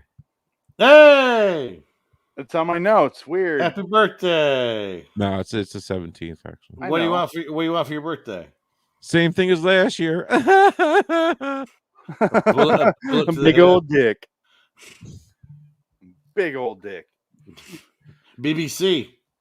All 3 holes in surprising order. Oh my God! Just the nostrils. Missy goes to work, and I get a big old dick coming over. So cunt, ass, mouth. You ready for this, Maid Marian? No, mouth then ass, because I don't want to taste that. That's right. I said a surprising order. I want you to have a happy birthday, and remember every flavor you get that night. That's right. And ass is part of it. Well, I got a new bottle of lube. Tom Elliott, if you're listening, Tom Elliott, please join us for the next episode of LIW The Twilight in Review, episode 325. Frankly, I agree with. And this Frank time on it's water based because it washes off better. I agree with his stance on the blacks. Holy shit! All right, we do not agree with Frank's views on the blacks or his experiences with the blacks. You mean the eggplants? Or his eggplant? Or his eggplant use of the words the blacks. But let's get out of here. Until next time. In the meantime, I'm Phoenix West. I'm Frank Links. Dick it. So long, the blacks. Nicholas. No, Frank. Oh no, it's too far. It's not even. What my grandmother used to call him, not me. Your grandma's a piece of shit. I don't care what she said. She was a racist. I'm glad she's dead. I'm not kidding. Fuck that bitch. You want me to backtrack? Excuse me. Oh, by the way, so we were trying to figure out what I was. He said it in love. I'm a quarter the black.